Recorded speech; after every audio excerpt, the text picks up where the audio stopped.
My wife was buried yesterday. Today my son-in-law asked for the keys to the safe before the dirt had even settled on her grave. He thought I was just a grieving 71-year-old man, broken and senile. He thought he could walk into my home, pat me on the head, and take everything Beatrice and I had built over 40 years. He was wrong. 10 minutes after he demanded those keys, I received a phone call from a stranger that changed everything. The voice on the other end said, "I found something you need to see. Come alone. And whatever you do, do not tell your daughter." I got in my car and drove to a part of the city I had not visited in decades. When I opened the door to that secret apartment, I did not find evidence of an affair. I found a war room. My wife had not been cheating on me. She had been preparing for a battle. Before I continue this story, let me know where you are watching from in the comments below. Hit like and subscribe if you have ever had to fight to protect your family from a wolf in sheep's clothing. I am Caleb Thorne. For 30 years, I worked as an internal auditor for a massive shipping logistics firm in Chicago. My job was not moving boxes. My job was finding the people who stole from the company. I hunted discrepancies. I looked for the ghost employees on the payroll, the invoices for supplies that never existed, and the decimal points that moved just a fraction to the right. I learned to read a liar not by their eyes, but by their hands. A liar cannot keep their hands still. The house was too quiet. That is the first thing you notice when the funeral guests leave. The silence is heavy. It presses against your eardrums. The smell of lilies and stale coffee hung in the air of the living room. I sat in my leather armchair, the one Beatrice used to scold me for sleeping in, and I stared at the empty spot on the sofa where she used to knit. My chest felt like it had been hollowed out with a rusty spoon. Beatrice was my anchor. Without her, I felt like a boat drifting toward a waterfall. But I was not allowed to drift, not yet. The front door opened. I did not have to look up to know who it was. The heavy, confident footsteps belonged to Derek, my son-in-law. Then came the lighter, hesitant steps of Nia, my daughter. Derek walked into the living room as if he owned it. He was wearing a black suit that cost more than my first car. He was a handsome man in that polished, slippery way that salesmen are. He smiled at me, but the smile did not reach his eyes. It never did. "Hey, Dad," Derek said. His voice was too loud for a house in mourning. I did not answer. I just looked at him. Nia sat next to me and took my hand. Her hand was cold. She looked exhausted, her eyes red from crying. She was a good girl, my Nia, but she was soft. Beatrice and I had sheltered her too much. We wanted her to see the world as a garden, so she never learned how to spot the snakes. "How are you holding up, Dad?" Nia asked gently. "I am breathing," I said. "That is all I can promise today." Derek cleared his throat. He walked over to the fireplace and picked up a framed photo of Beatrice. He looked at it for a second, then set it down face down. "We need to talk about logistics, Caleb," Derek said. He dropped the dad. That was the first tell. "Not today, Derek," I said.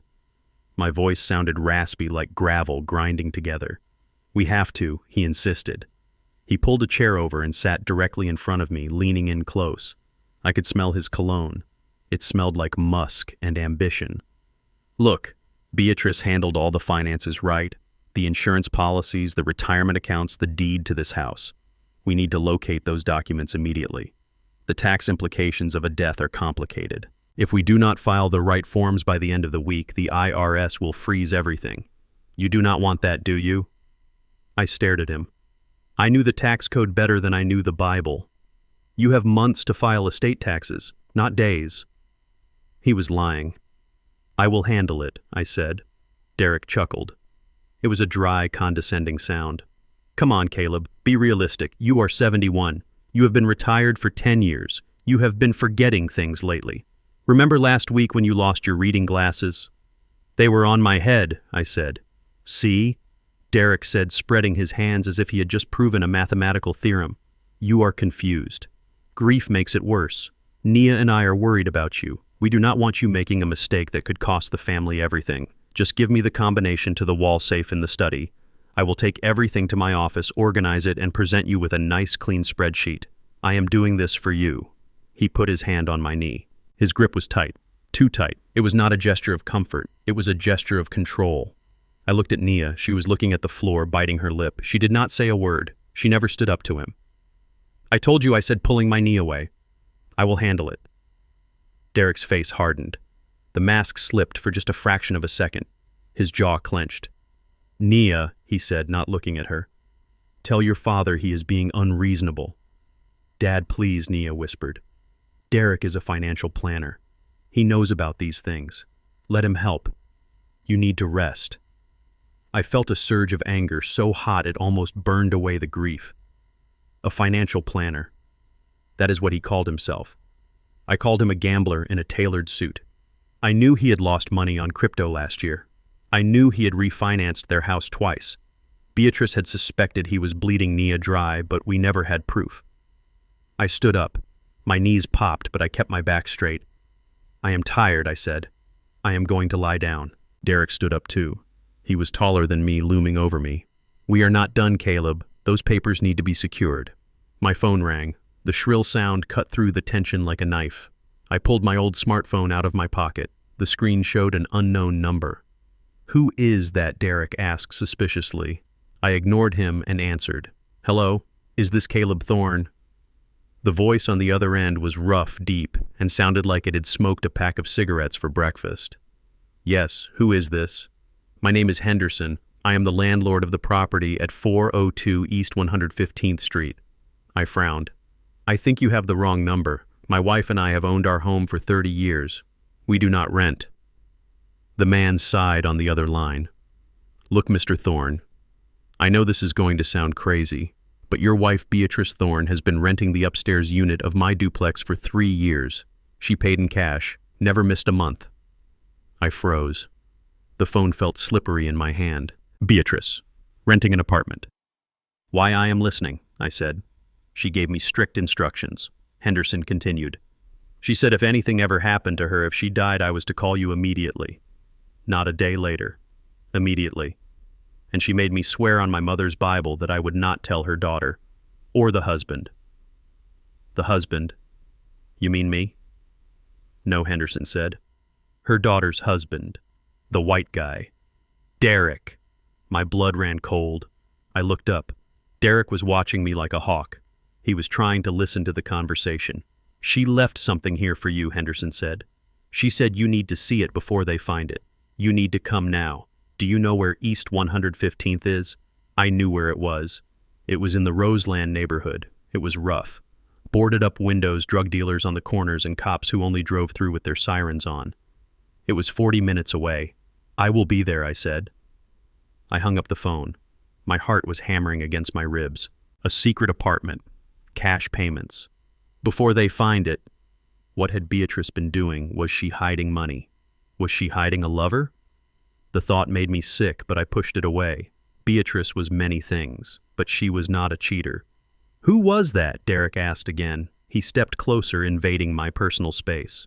It was Dr. Evans, I lied. My voice was steady. It was the same voice I used when I had to tell a CEO that his CFO was cooking the books. He wants me to come in to sign the death certificate paperwork. There was an error with the social security number.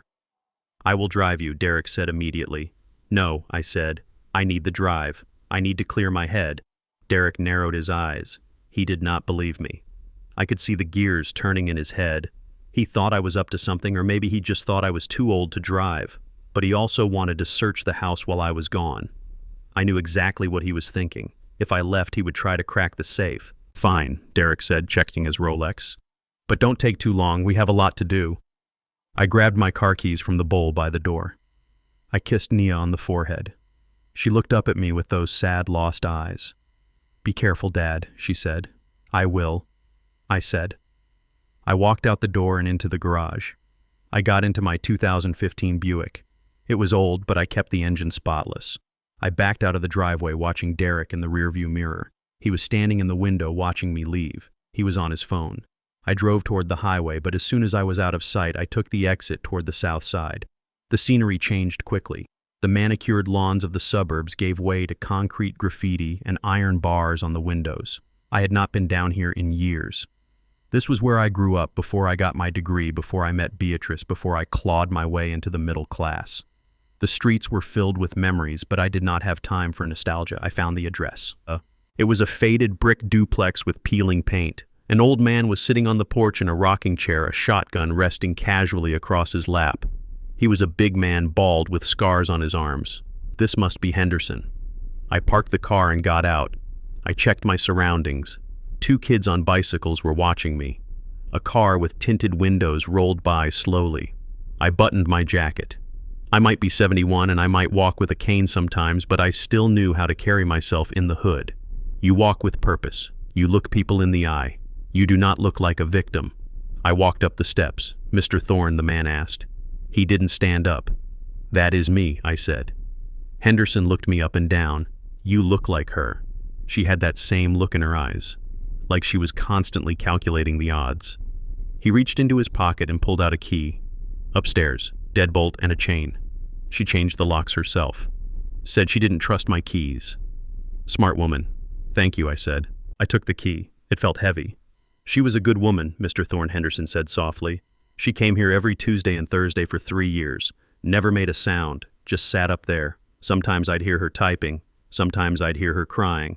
Crying, yeah, but mostly working. She told me she was building a shield, said she had to protect the legacy." I knotted my throat tight. I walked inside. The hallway smelled of old wood and pine sol. I climbed the stairs. My legs felt heavy, like I was walking through water. I reached the door at the top of the landing. It was a solid steel door, reinforced. It looked out of place in this rundown building. Beatrice had installed a high-security door in a trap house. I put the key in the lock. It turned with a smooth click. I pushed the door open. The room was dark. The blinds were drawn tight. I fumbled for the light switch on the wall. When the lights flickered on, I gasped. I expected an apartment. Maybe a bed, a small table, a place to get away. There was no bed. There was no furniture at all, except for a large folding table in the center of the room and 4 metal filing cabinets lined against the wall. And the walls. My God, the walls. They were covered in corkboards. And on the corkboards were hundreds of photos, receipts, bank statements, and maps. Strings of red yarn connected them, creating a complex web of information. I stepped closer, my heart pounding in my ears. I recognized the faces in the photos. There was Derek. There was his business partner. There was a man I didn't know, a guy with a neck tattoo. And in the center of the main board, written in Beatrice's neat handwriting, was a header, Operation Vulture. I walked over to the table. There was a single thick binder lying there. On top of it was a note. To Caleb. If you are reading this, it means I am dead. And it means he killed me. I fell to my knees. The air left my lungs. Beatrice. My sweet, gentle Beatrice. She hadn't been knitting on that sofa all those years. She had been hunting. I opened the binder. The first page was a bank statement. Not ours, Derek's. I scanned the numbers. My auditor's brain kicked in automatically, overriding the grief. I saw the pattern instantly. Large cash withdrawals, transfers to offshore accounts, shell companies. But then I saw the date on the most recent transfer. It was from yesterday, the day of the funeral. Derek had transferred $50,000 from an account I didn't even know existed. My phone buzzed in my pocket. A text message. It was from the home security system. Beatrice and I had installed cameras years ago, but Derek thought they were disconnected. He didn't know I had the app on my phone. Notification motion detected in master bedroom. I tapped the screen. The live feed loaded. I saw Derek. He was in our bedroom. He was holding a crowbar. He was prying open the floorboards under our bed. He knew. Somehow he knew where the real stash was. But he didn't know I was watching. I looked at the binder again. Beatrice had done the work. She had gathered the evidence, but she had run out of time. Now it was my turn. I stood up. I wiped the tears from my face. The sadness was gone, replaced by a cold, hard rage. I am not a violent man. I have never hit anyone in my life. But looking at that screen, looking at the man destroying my home and realizing he might have murdered my wife, I knew one thing. I wasn't going to file a lawsuit. I wasn't going to call the police. Not yet. I was going to destroy him. I was going to make him think he had won, and then I was going to pull the rug out from under him so hard he would wish he had never met the Thorne family. I closed the binder. I picked up the phone and dialed Henderson's number even though he was just downstairs. "Henderson," I said. "Yeah, do you still have any contacts on the force? You said you were retired PD." "I got a few," Henderson said. "Why I need a background check on a specific license plate." And, Henderson, yeah, I need to buy a gun. There was a long pause on the other end. Then Henderson chuckled darkly. Come on down, Caleb. I think we have a lot to talk about. I looked at the wall one last time. Beatrice's handwriting seemed to glow under the fluorescent lights. Don't worry, B, I whispered. I'll finish it. I turned off the lights, locked the steel door, and walked down the stairs into the darkness. The war had just begun. The heavy steel door clicked shut behind me, sealing out the noise of the street. I stood there in the darkness for a moment, my hand still resting on the deadbolt. The air in the room was stale cold and smelled faintly of the lavender hand lotion Beatrice had used for 40 years. That scent so familiar and comforting felt wrong in a place like this. This was a fortress, not a home. I fumbled for the switch again, and the harsh fluorescent lights hummed to life, illuminating the secret my wife had kept from me. I walked deeper into the room. My cane tapped against the bare concrete floor. I expected to feel betrayal. I expected to see a second life, maybe photos of another man, maybe gifts she had bought for herself. But as I looked around, all I felt was a crushing weight of shame. I was the professional auditor. I was the man who had spent a lifetime catching thieves. Yet the greatest theft in history had been happening under my own roof, and my wife had been the one to catch it. There was no furniture, no bed to rest on, no kitchenette to make tea. There were just 4 gray metal filing cabinets standing like sentries against the east wall. In the center of the room sat a cheap plastic folding table and a single uncomfortable metal chair. And then there was the whiteboard. It spanned the entire length of the west wall. I stepped closer to the board. It was covered in photographs, maps, and printed emails. At the center of the web was a picture of Derek. Beatrice had drawn a red circle around his smiling face. Beside him was a photo of my daughter, Nia. But unlike Derek's photo, which was pinned with a red tack, Nia's photo was held up by a blue magnet. Beneath Nia's picture, Beatrice had written a single word in black marker. Hostage. I felt a lump form in my throat. Beatrice didn't think Nia was a conspirator. She thought Nia was a victim. I moved to the filing cabinets. The first one was labeled simply, Banking. I pulled the drawer open. It slid out smoothly, heavy with paper. I pulled a random folder. It was a copy of a bank statement from an account I thought we had closed 5 years ago. I scanned the lines. It was active. Very active. Small deposits of $200, $300 coming in every week. And then once a month, a large transfer out to something called Apex Consulting Group. I knew that name. Apex Consulting was the firm Derek claimed he owned. He told us he helped small businesses optimize their tax strategies. I pulled another file. This one contained copies of Nia's credit card statements. I flipped through them, my blood beginning to boil. Grocery store runs, gas stations, a new winter coat for Derek, a weekend trip to a casino in Indiana, and then the cash advances. $5,000 here, $10,000 there. I sat down in the metal chair, the papers trembling in my hands. Beatrice had highlighted every cash advance in yellow. In the margins, she had written notes. August 12th. Caleb's pension deposit cleared. August 13th. Nia takes cash advance. August 14th. Derek deposits cash into Apex. It was a laundering scheme, a simple, crude, parasitic laundering scheme. Derek was using my daughter to siphon money from us, filtering it through her accounts, so his name never appeared on the withdrawal slips. He was bleeding us dry using Nia as the straw. I reached for the second drawer labeled Legal. Inside, I found drafts of documents I had never seen. A power of attorney form dated 6 months ago. It had my signature on it. I looked closely. It was a good forgery, but not perfect. The tail of the letter C was too long. I never wrote it like that. Beatrice had circled the signature and written fake next to it. Beneath that, she had stapled a printout from the county clerk's office. It was a title search for our home. The document showed a lien against the house, a second mortgage, taken out 2 years ago. I closed my eyes. A second mortgage. The house was paid off in 1998. We had burned the mortgage papers in a celebratory bonfire in the backyard. Beatrice and I had danced around the fire drinking cheap champagne, promising each other we would never owe a bank another dime.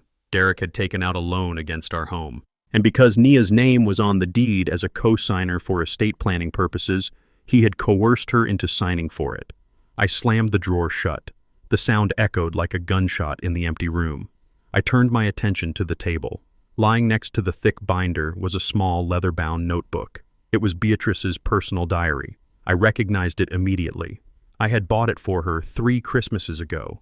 I thought she used it for recipes. I opened it. The handwriting was shaky in the later entries.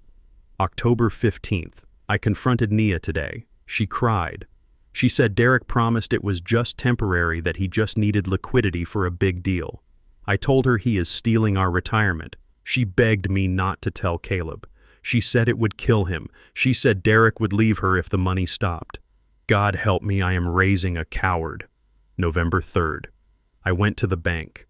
The manager looked at me like I was crazy when I asked for the surveillance footage of the ATM. I had to bribe the security guard $50. I have the photo now. It wasn't Nia using the card. It was Derek. He has her PIN. December 1st. I think he knows. I came home early from the library and found Derek in Caleb's study. He was going through the medical records. He asked me about Caleb's heart condition. He asked if Caleb was taking his blood thinners. Why would he ask that I turn the page? The last entry was dated 3 days before she died. December 20th. I found the bottle. The yellow one in the back of the medicine cabinet. The pills look different. They are slightly lighter in color. I took one to the pharmacist on 113th Street. He is testing it for me. If I die suddenly, if my heart stops, it wasn't natural. Caleb, my love. If you are reading this, do not trust the tears at my funeral. Check the bottle. Check the yellow bottle. I dropped the notebook. My hands were shaking so hard I could barely breathe. It wasn't just theft, it wasn't just fraud. Beatrice didn't die of a heart attack. My wife was murdered. I stood up, knocking the chair over. A cold fury washed over me, replacing the shock. I felt a clarity I hadn't felt in years. The fog of grief evaporated. I wasn't an old man anymore. I was a hunter. I looked at the whiteboard again. Beatrice had done all the work. She had built the case. But she had made one mistake. She had tried to gather enough evidence to save Nia, hoping she could convince our daughter to leave him before going to the police. She had waited too long. I would not make that mistake. I grabbed the binder. I grabbed the notebook. I needed to get these to a safe place. I needed to find that pharmacist on 113th Street. Suddenly, my phone vibrated violently in my pocket. I pulled it out. A red banner flashed across the screen. It was an alert from the home security app, the one Derek thought was broken. Alert system tampering detected. Camera 04. Study disconnected. I tapped the notification. The screen showed the last image captured by the camera in my home office before it went dark. It was Derek. He wasn't alone. He was with a man I didn't recognize, a large man wearing a gray tracksuit. They were tearing the books off the shelves. They were ripping the paintings off the walls. Derek was holding a hammer. He wasn't just looking for papers anymore. He was looking for the safe. And he wasn't being careful. He was destroying the room. Then a second notification popped up. Alert audio detected. Living room. I pressed the listen button. The audio quality was grainy, but I could hear voices. He is not coming back for hours. Derek's voice sneered through the speaker. The old man is probably crying in a park somewhere. We have time. Find the floor safe. If we can't crack the code, we will just drill it out. Then I heard Nia's voice. It was weak, terrified. Derek, please, this is my father's house. You can't just destroy the walls. Shut up, Nia, Derek shouted. The sound of a hand striking flesh followed. A sharp slap, then sobbing. Do you want to be homeless? Do you want to live on the street? If we don't find those bonds today, we are finished. Now get in the kitchen and make sure the back door is unlocked for the movers. Movers. He wasn't just stealing the documents. He was emptying the house. Today. Right now. While he thought I was out of the way. I looked at the time. I had been in the apartment for 40 minutes. It would take me 40 minutes to get back. I gripped my cane. I looked at the gun Henderson had mentioned earlier. I didn't have it yet. I didn't need it. Not for what I was about to do. I grabbed the evidence and shoved it into my coat pocket. I turned off the lights, plunging the war room back into darkness. I ran down the stairs, ignoring the pain in my knees. I burst out onto the street where my Buick was parked. I was going home. And I wasn't going to be the nice grieving widower when I walked through that door. The wolf was in my house, and he had just made the mistake of biting my daughter. I started the engine. The Buick roared to life. I shifted into gear and stomped on the gas. Beatrice had left me a map. Now I was going to use it to bury him. The drive back from the safe house felt like a re-entry into Earth's atmosphere. I was burning up. My knuckles were white against the steering wheel of the Buick, my heart hammering a rhythm of pure, unadulterated rage against my ribs. I had to force myself to breathe. In, out, in, out. I couldn't walk into that house looking like the man who had just analyzed a money laundering scheme. I couldn't walk in there with the fire of a prosecutor in my eyes. I had to dim the lights. I had to hunch my shoulders. I had to put the mask back on. The mask of Caleb the widower, Caleb the retiree, Caleb the victim. When I turned into the driveway, I saw Derek's black SUV parked crookedly, taking up 2 spaces. It was a power move. Even his car had to dominate the concrete it rested on. I parked my car, turned off the engine, and sat there for a moment listening to the ticking of the cooling metal. I checked my reflection in the rearview mirror. My eyes were too sharp, too alert. I rubbed them until they were red and watery. I let my jaw go slack. I practiced the tremor in my right hand. Beatrice used to say I was a terrible liar because I had too much pride. Well, Beatrice, today I am swallowing that pride. I am swallowing it whole because it is the only way to save what is left of us. I entered through the kitchen door. The house was usually silent, a sanctuary of dust motes and memories. But today, it sounded like a construction site. Heavy thuds, the sound of wood scraping against wood, and voices, loud, unapologetic voices. I moved down the hallway, leaning heavily on my cane, tapping it louder than necessary against the hardwood floor. Click, click, click. I wanted them to hear me coming. I wanted to see them scramble. I reached the doorway of my study, my office, the room where I had spent 30 years auditing the books of Fortune 500 companies. The room where I kept my first editions, my jazz records, my life. It looked like a bomb had gone off. Books were pulled from the shelves, lying open on the floor like wounded birds. Drawers from my mahogany desk had been yanked out and overturned, spilling pens, paper clips, and old tax returns onto the Persian rug. The painting of the Chicago skyline, a gift for my retirement party, was crooked, and there they were, the looters. Derek was standing by the window holding a stack of files he had pulled from the top shelf of the closet. His suit jacket was off his sleeves, rolled up. He didn't look like a grieving son-in-law helping organize an estate. He looked like a repo man. Nia was on her knees by the filing cabinet. She was crying, silent, shaking tears. She was holding a stack of old birthday cards Beatrice had saved. She looked up when she saw me, and the shame in her eyes was so thick I could almost taste it. "Dad!" she gasped, dropping the cards. "You're back early." I stood in the doorway, letting my mouth hang open slightly. I let the cane tremble in my hand. What is happening?" I stammered. My voice was a masterpiece of confusion. "Why are my books on the floor?" Derek turned around. He didn't look guilty. He looked annoyed. He tossed the files onto the desk with a heavy thud. "We are helping you, Caleb," he said, his tone dripping with that patronizing syrup he used whenever he wanted something. "We were looking for the will and the insurance policies. You said you would handle it, but look at this place. It's a mess. You have papers from 1990 mixed in with utility bills from last month. It is a disaster." He walked over to me, stepping on a first edition Hemingway without even looking down. I felt a spike of adrenaline so sharp I almost swung my cane at his knees. But I didn't. I just stared at the book under his polished shoe. I know where things are," I whispered. "You didn't have to. Beatrice wouldn't like this." "Beatrice isn't here, is she?" Derek snapped. Nia flinched. "Derek, don't," she pleaded softly. He ignored her. He was looking at me, analyzing me. He was looking for the fight. He expected the old Caleb, the man who once stared down union bosses, to yell, to kick him out. I couldn't give him that satisfaction. If I fought back, he would know I was a threat. If I was a threat, he would rush the sale of the house. He would cover his tracks. I needed him to think I was already defeated. "I didn't mean to make a mess," I mumbled, looking at my feet. I forget where I put things sometimes. Since the funeral, everything is foggy." Derek's face relaxed. The tension left his shoulders. He smiled. It was the smile of a wolf, realizing the sheep has a broken leg. "Exactly," he said, his voice dropping to a fake whisper. "That is why we are here.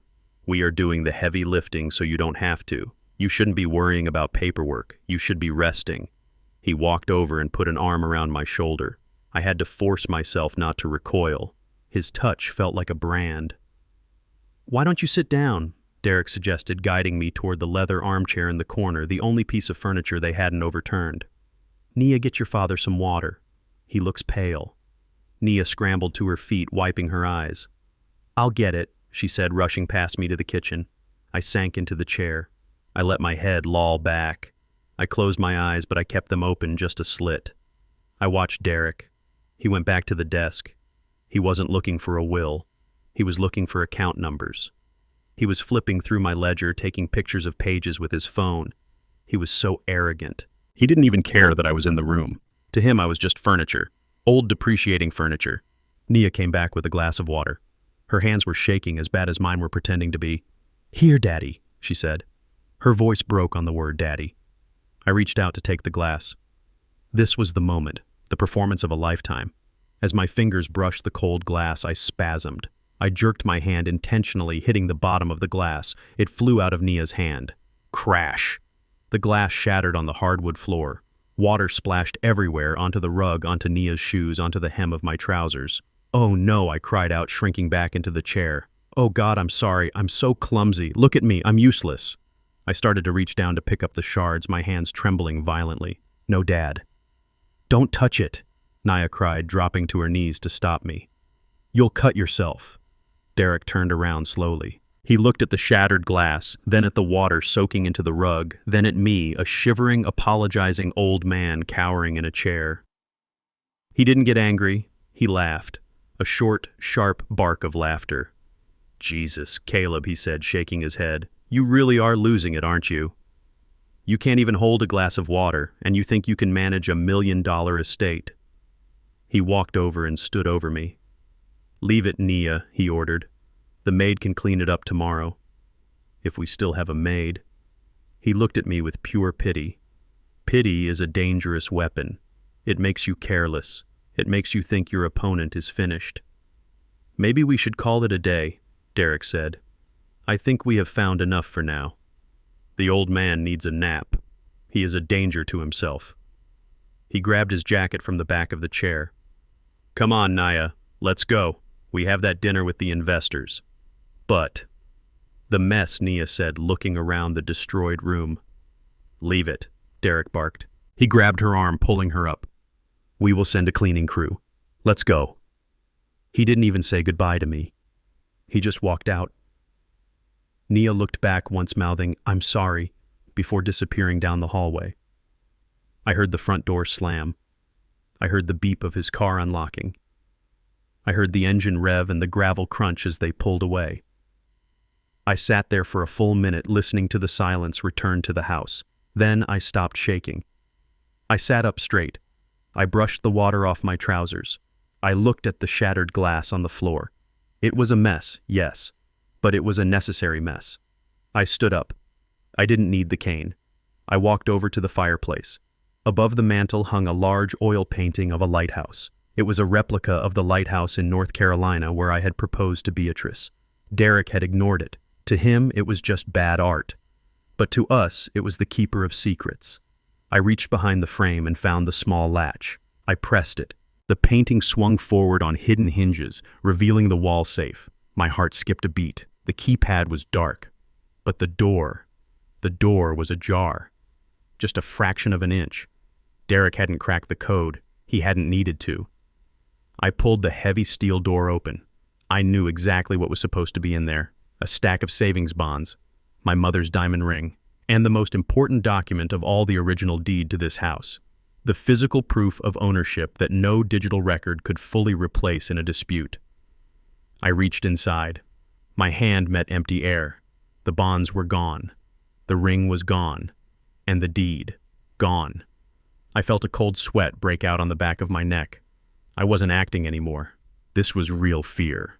How did he get the combination? Beatrice never wrote it down. I never wrote it down. It was my birthday backwards, followed by her birthday. Then I remembered the day I was in the hospital last month. The day I was delirious with fever after the surgery. The day Derek had sat by my bedside for 4 hours being the dutiful son. He hadn't been comforting me. He had been listening. I must have mumbled it in my sleep.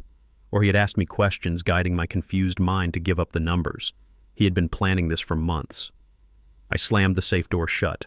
The sound rang out like a judge's gavel. He had the deed. He thought that meant he owned the house. He thought that meant he could sell it out from under me.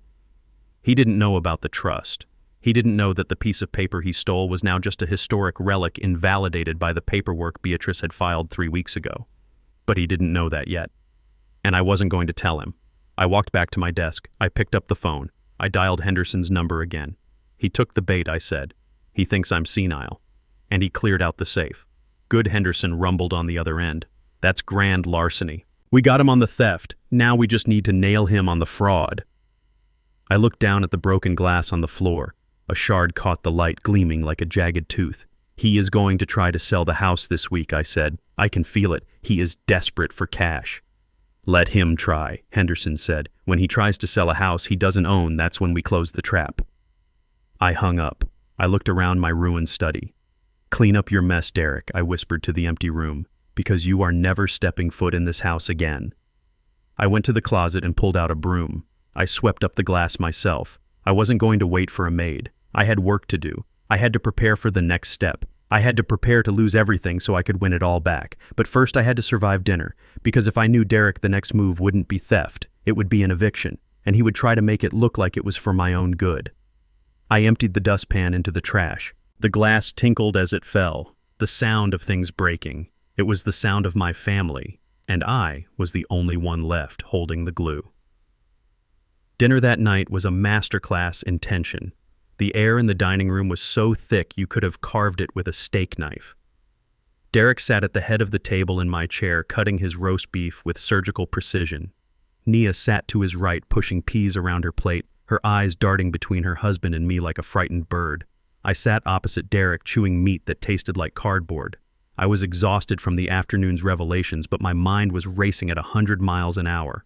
I watched Derek's hands.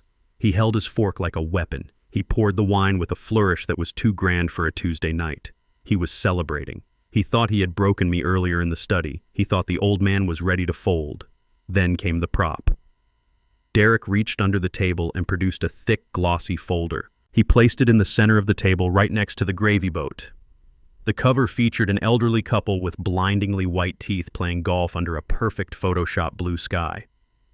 The words Silver Lake Senior Living Community were embossed in gold script that caught the chandelier light. I looked at the folder. Then I looked at Derek. "What is this?" I asked, keeping my voice low and weary. Derek smiled. It was a soft, practiced smile, the kind of smile a shark might give before taking a bite. "It is a solution, Caleb. I made some calls this afternoon while you were napping." I pulled some strings. Silver Lake is the premier facility in the state. Usually there is a 2-year waiting list. But I know the director. I managed to reserve a suite for you, a corner suite with a view of the garden. I didn't reach for the brochure. I just stared at the picture of the happy couple. They looked medicated. I have a home, Derek. I am sitting in it. Nia made a small choking sound. I looked at her. Tears were already spilling onto her cheeks. This was the second part of the attack, the emotional pincer movement. "Dad, please," Nia said, her voice trembling. "We are just worried about you. Mom is gone. This house, it is too big. It has too many stairs. What if you fall? What if you have another episode with your heart? Who will help you?" I looked at my daughter. My heart broke for her. She wasn't evil. She was just weak. She was reciting a script Derek had fed her. I could hear his words coming out of her mouth. "I can manage, Nia," I said gently. "I have lived here for 30 years. I know every creak in the floorboards. It is not just about safety, Caleb." Derek interrupted, leaning forward. "It is about quality of life. Silver Lake has a heated pool. They have bridge clubs. They have gourmet dining. You would live like a king there, and you wouldn't have to worry about maintenance or property taxes or cleaning gutters." "And how would I pay for this palace?" I asked. "My pension covers groceries, not gold-plated golf courses." Derek's eyes lit up. This was the moment he had been waiting for, the closer. "That is the beauty of it," he said, tapping the table. "We sell this house. The market is hot right now. I have an investor ready to pay cash. We use the proceeds to cover your entry fee and your first 5 years at Silver Lake. The rest? Well, the rest I will invest for you through my firm. I can get you returns that will cover your monthly fees indefinitely. You will never have to touch your principal. You will be set for life." I looked down at my plate. The logic was sound if you trusted the mathematician. But I knew the mathematician was a thief. He didn't want to invest the rest. He wanted to steal the rest. He wanted to liquidate my only asset, lock me away in a facility where he controlled the visitation and drained the account dry while I played bingo. But I couldn't say that. If I said no, he would escalate. He would declare me incompetent. He would use the power of attorney I now knew was forged. He would force me out.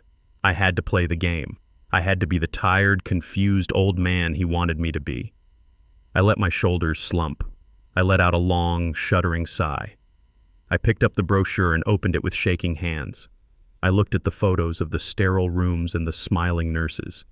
"It does look clean," I murmured. "It is luxurious," Dad Nia added, reaching across the table to squeeze my hand. Her palm was sweaty.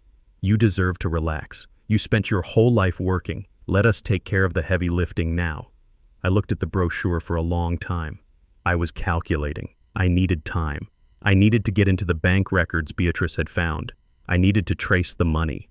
"I don't know," I said, my voice wavering. "It is all so fast. Your mother hasn't even been gone a week." "That is exactly why we need to act," Derek said, his voice hardening just a fraction.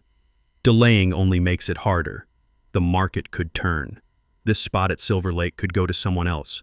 We need to sign the papers by Friday." Friday. That was 3 days away. I closed the brochure. I looked Derek in the eye. I didn't glare. I looked at him with resignation. "I can't sign anything yet," I said. Derek's jaw tightened. "Caleb." I raised a hand to stop him. I didn't say no. I said, "Not yet. Look at this house, Derek. It is full of 40 years of life. I need to sort through Beatrice's things. I need to pack. I need to say goodbye." "How long?" Derek asked. He sounded like a creditor demanding payment. 1 week, I said. "Give me 1 week to pack up the personal items, to sort through the attic. I can't just walk away and leave her memory behind." Derek looked at Nia. She was nodding vigorously. "A week is fair, Derek," she said. "It is only a week." Derek drummed his fingers on the table. He was doing the math. A week delay meant he had to hold off his investors. But pushing me too hard might make me snap. He needed me compliant. "Fine," he said, exhaling sharply. 1 week, but next Tuesday the movers come, and we sign the listing agreement. Next Tuesday I agreed. I stood up. I didn't finish my dinner. "I need to lie down," I said. "All this talk of moving, it has given me a headache." I walked out of the dining room. I felt Derek's eyes boring into my back. He was already texting someone, probably the investor. I went to my bedroom and closed the door. I locked it. I turned on the shower in the master bathroom so it sounded like I was getting ready for bed. Then I opened the window. I climbed out onto the trellis. I used to do this when I was 20 to sneak into Beatrice's room. Now, at 71, my joints protested every inch of the way. But pain was good. Pain kept me focused. I dropped onto the soft grass of the backyard. I crept through the shadows to the garage. I didn't start the car there. The noise would alert them. I put the Buick in neutral and pushed it down the driveway. It was heavy, but adrenaline gave me the strength of a man half my age. Once I was 2 blocks away, I started the engine and drove. I didn't go to a doctor. I didn't go to a bar. I went back to the only place that felt real, the apartment on East 115th Street. When I walked back into the war room, it felt different. It wasn't a shrine to a dead woman anymore. It was a command center. I sat down at the folding table. I opened the binder I had shoved into my coat earlier. I opened the banking app on my phone, and I began to work. Beatrice had flagged the suspicious transactions, but she hadn't totaled them. She was looking for patterns. I was looking for the bottom line. I pulled out a fresh legal pad. I started writing. Item 1. The refinancing of the house. $200,000 extracted. Where did it go? I traced the wire transfer number. It went to a shell company in Delaware called North Star Holdings. A quick search on my phone showed North Star was dissolved 6 months ago. The money was gone. Item 2. My retirement fund. Beatrice had noted unauthorized access. I logged into the portal. My password had been changed. I used the security questions only I would know, like, "What was the name of your first dog?" to reset it. When the balance loaded, I gasped. It wasn't zero. It was worse. There was $6.42 remaining. $6. For 40 years of audits. For 40 years of missing my daughter's school plays because I was working late. I kept digging. I checked the credit cards. I checked the life insurance policy Beatrice had taken out on herself 10 years ago. It had been cashed out 3 weeks before she died. The signature on the request form was a clumsy forgery of hers. Derek hadn't just waited for her to die.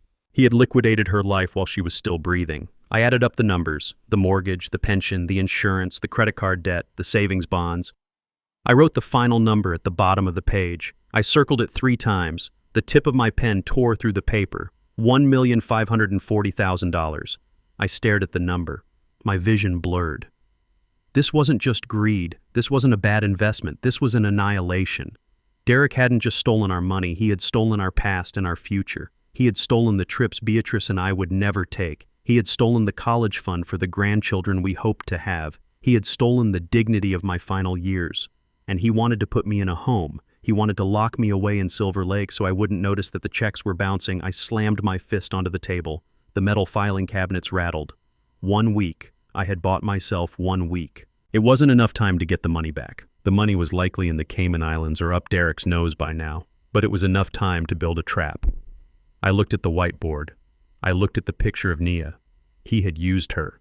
He had weaponized her love for me to blind me. I pulled out my phone. I dialed the number for Rachel, the attorney Beatrice had listed in her diary. It was late, almost midnight. She answered on the second ring.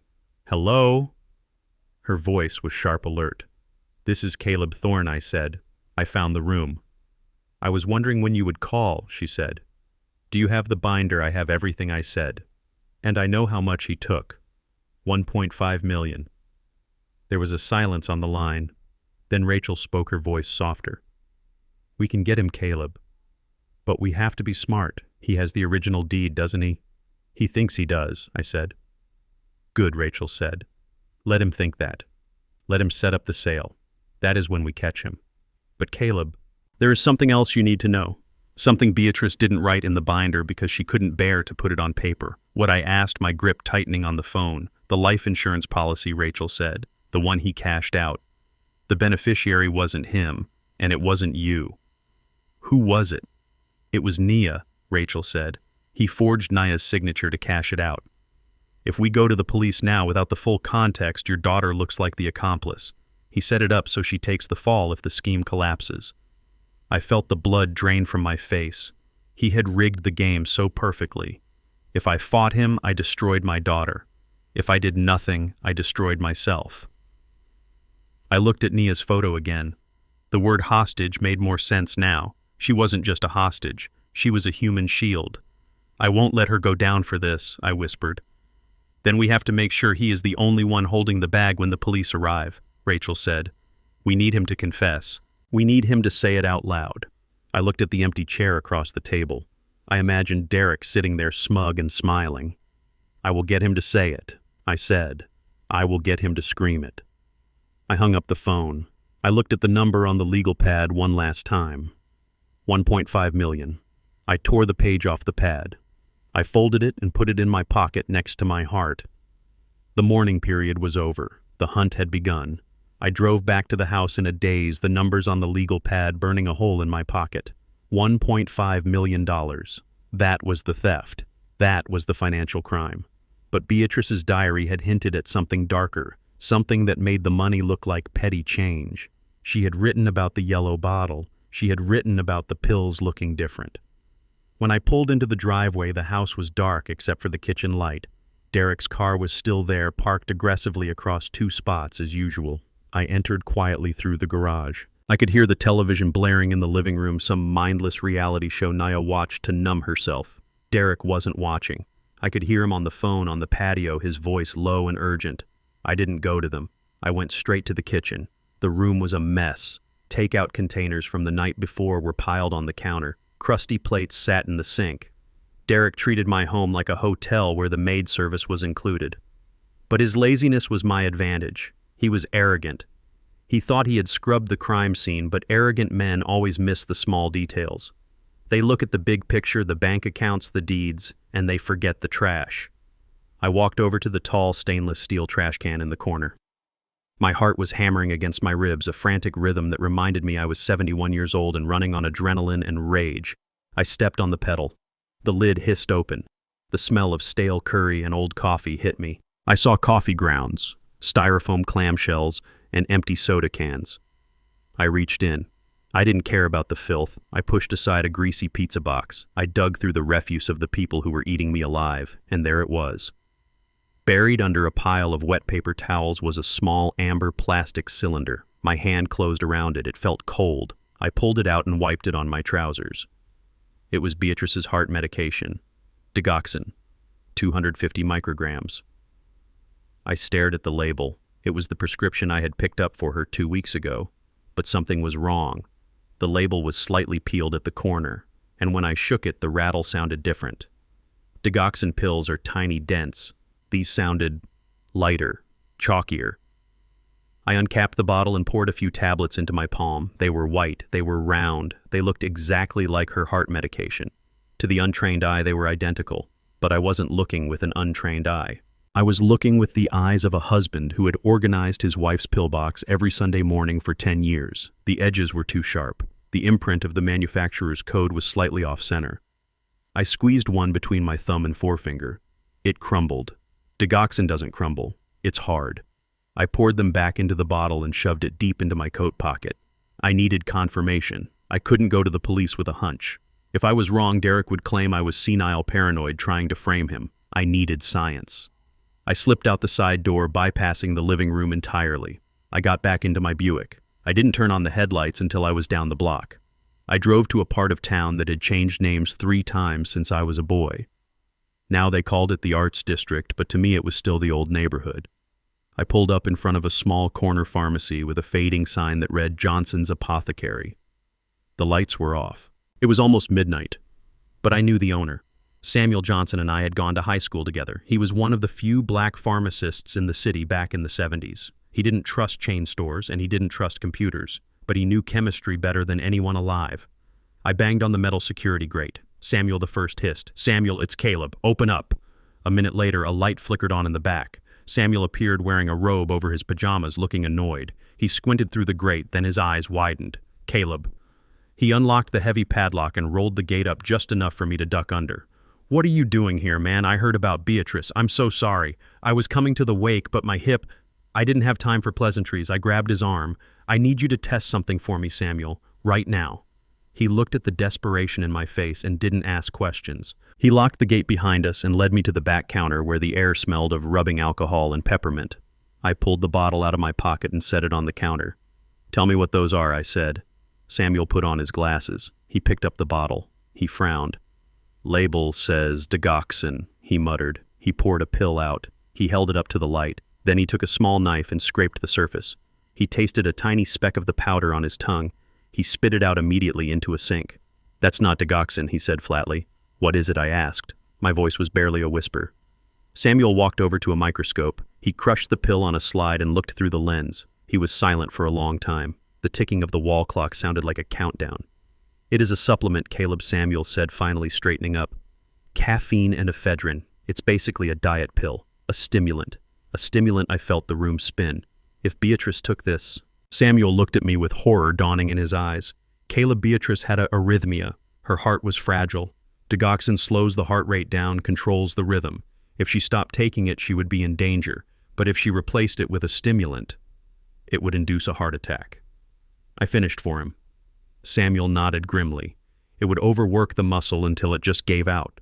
It wouldn't leave a trace in a standard toxicology screen unless they were looking for it specifically.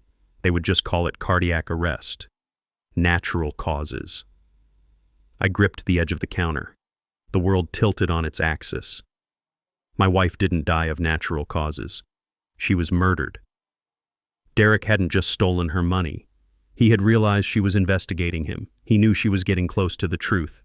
And instead of running, instead of begging for mercy, he had gone into our bathroom, taken her life-saving medication and swapped it for poison. He had watched her swallow those pills at breakfast. He had watched her heart race. He had watched her die. I remembered the day she died. Derek had been there. He had been the one to call 911. He said he found her on the kitchen floor. He said she was already gone. He hadn't found her. He had probably stood over her and watched her take her last breath, making sure she couldn't speak. Caleb Samuel whispered, "You need to call the police. This is homicide." "No," I said. The word came out like a growl. "Not yet." "Why?" Samuel asked. "You have the evidence." "Because he has my daughter," I said. "And he has the house. And he thinks he got away with it. If I call the police now, he will lawyer up. He will say Beatrice bought those diet pills herself. He will say she was confused. He will twist it. I need him to hang himself. I need him to think he has won so completely that he brags about it. I took the bottle back. Can you write me a report, I asked. An unofficial analysis. Just saying what these pills are. Samuel nodded. I'll do it right now. I waited while he typed it up. 10 minutes later, I walked out of the pharmacy. I wasn't the same man who had walked in. The grief was gone. The sadness was gone. All that was left was a cold, mechanical determination. I wasn't just an auditor anymore. I was the executioner. I drove back to the house. It was 1:00 a.m. I parked the Buick and slipped back inside. I walked into the living room. Derek was there.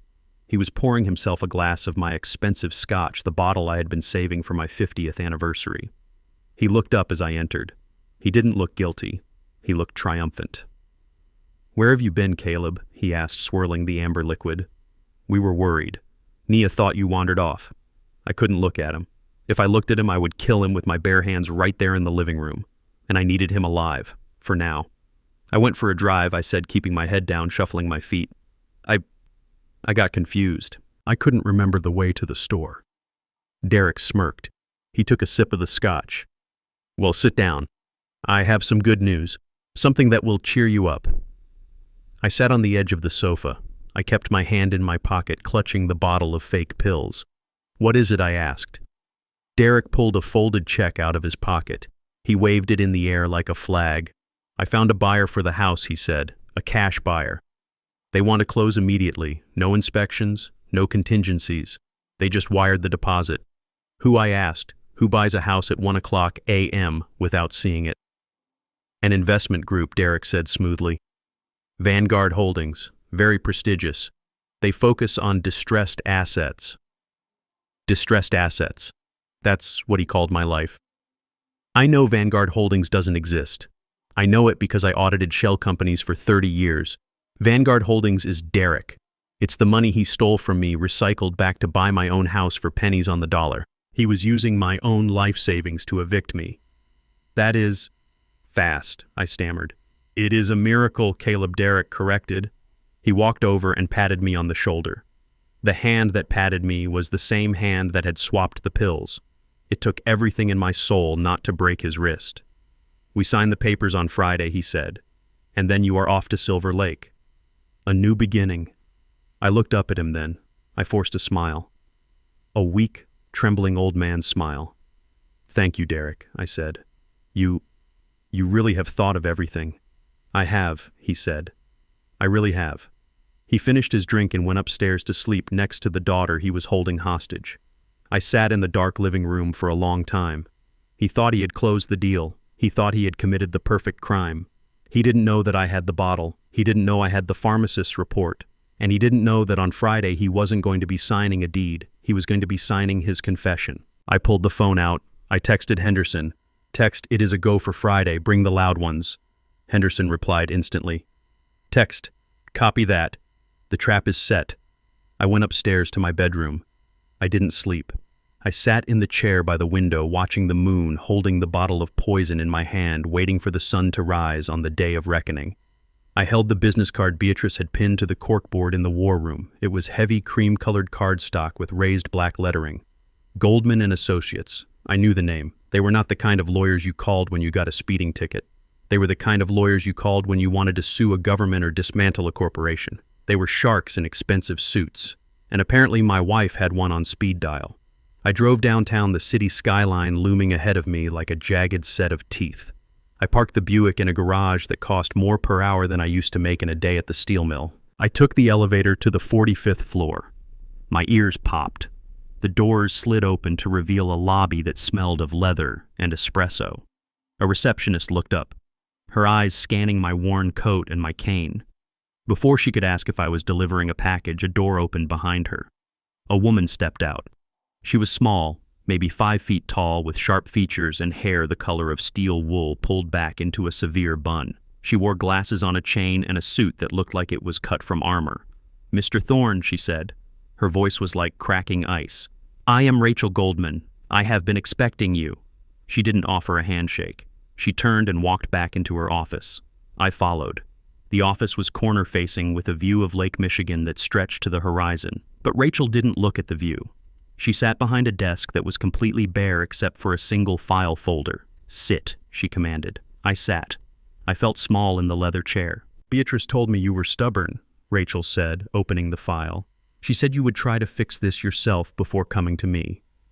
She said you would try to be the hero." "Beatrice knew me better than I knew myself," I said quietly. Rachel looked at me over the rim of her glasses. Her eyes softened just a fraction. She was an extraordinary woman, Caleb. In 30 years of practicing law, I have never met a client with her attention to detail. She didn't just come to me for a will. She came to me to build a fortress. She slid a document across the desk. It was a deed. I looked at it. It looked exactly like the one Derek had stolen from my safe. He took the original, I said, feeling the panic rise again. He broke into the safe. He has the deed. Rachel smiled. It wasn't a nice smile. It was the smile of a predator watching prey walk into a trap. "He has a deed, Caleb. He has a piece of paper that was recorded in 1990. It is a historical document. It makes for nice wallpaper. But it does not convey ownership." I frowned. "I don't understand." "Look at the date on this document," Rachel said, tapping the paper in front of me. I looked. The date was 6 weeks ago. "Beatrice came to me a month before she died," Rachel explained. "She was terrified that Derek would bully you into selling the house. She knew your daughter wouldn't stand up for you. So we executed a quitclaim deed. Beatrice transferred the title of the property out of your names and into an irrevocable trust. The Beatrice Thorne Living Trust." She leaned back in her chair, lacing her fingers together. "You are the sole trustee, Caleb. You are the only person on earth who can sign for that house. Derek can wave that old deed around all he wants. He can scream until his lungs give out. But legally, that house belongs to a ghost entity that he doesn't even know exists." I felt a weight lift off my chest, a weight so heavy I hadn't realized it was crushing me. Beatrice had protected us from beyond the grave. She had outsmarted him while he was busy counting his chickens. "So he can't sell it," I said, a laugh bubbling up in my throat. "He is going to walk into that closing on Friday and look like a fool." Rachel held up a hand. The smile vanished.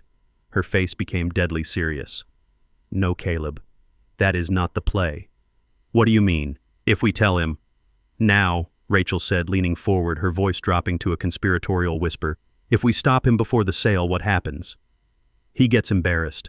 Maybe he gets charged with attempted fraud, which is hard to prove. He will say it was a mistake. He will say he didn't know about the trust. He will get a slap on the wrist. He will keep his license. And he will keep tormenting you and your daughter." I gripped the arms of the chair. "So what do we do?" "We let him sell it," Rachel said. Her eyes were hard as flint. "We let him walk into that closing. We let him sign the papers claiming he has the authority to sell. We let him accept the wire transfer from the buyers." "Why?" I asked.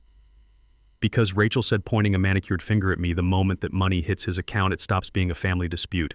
It becomes wire fraud. It becomes bank fraud. It becomes money laundering.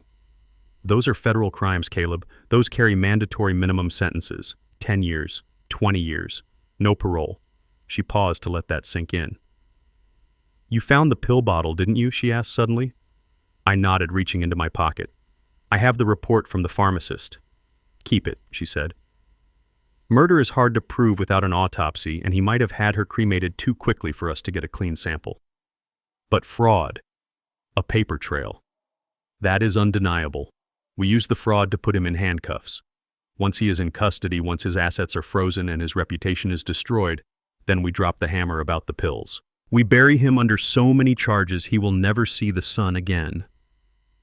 I looked at this small woman. She was terrifying, and she was on my side. "So I have to wait?" I asked.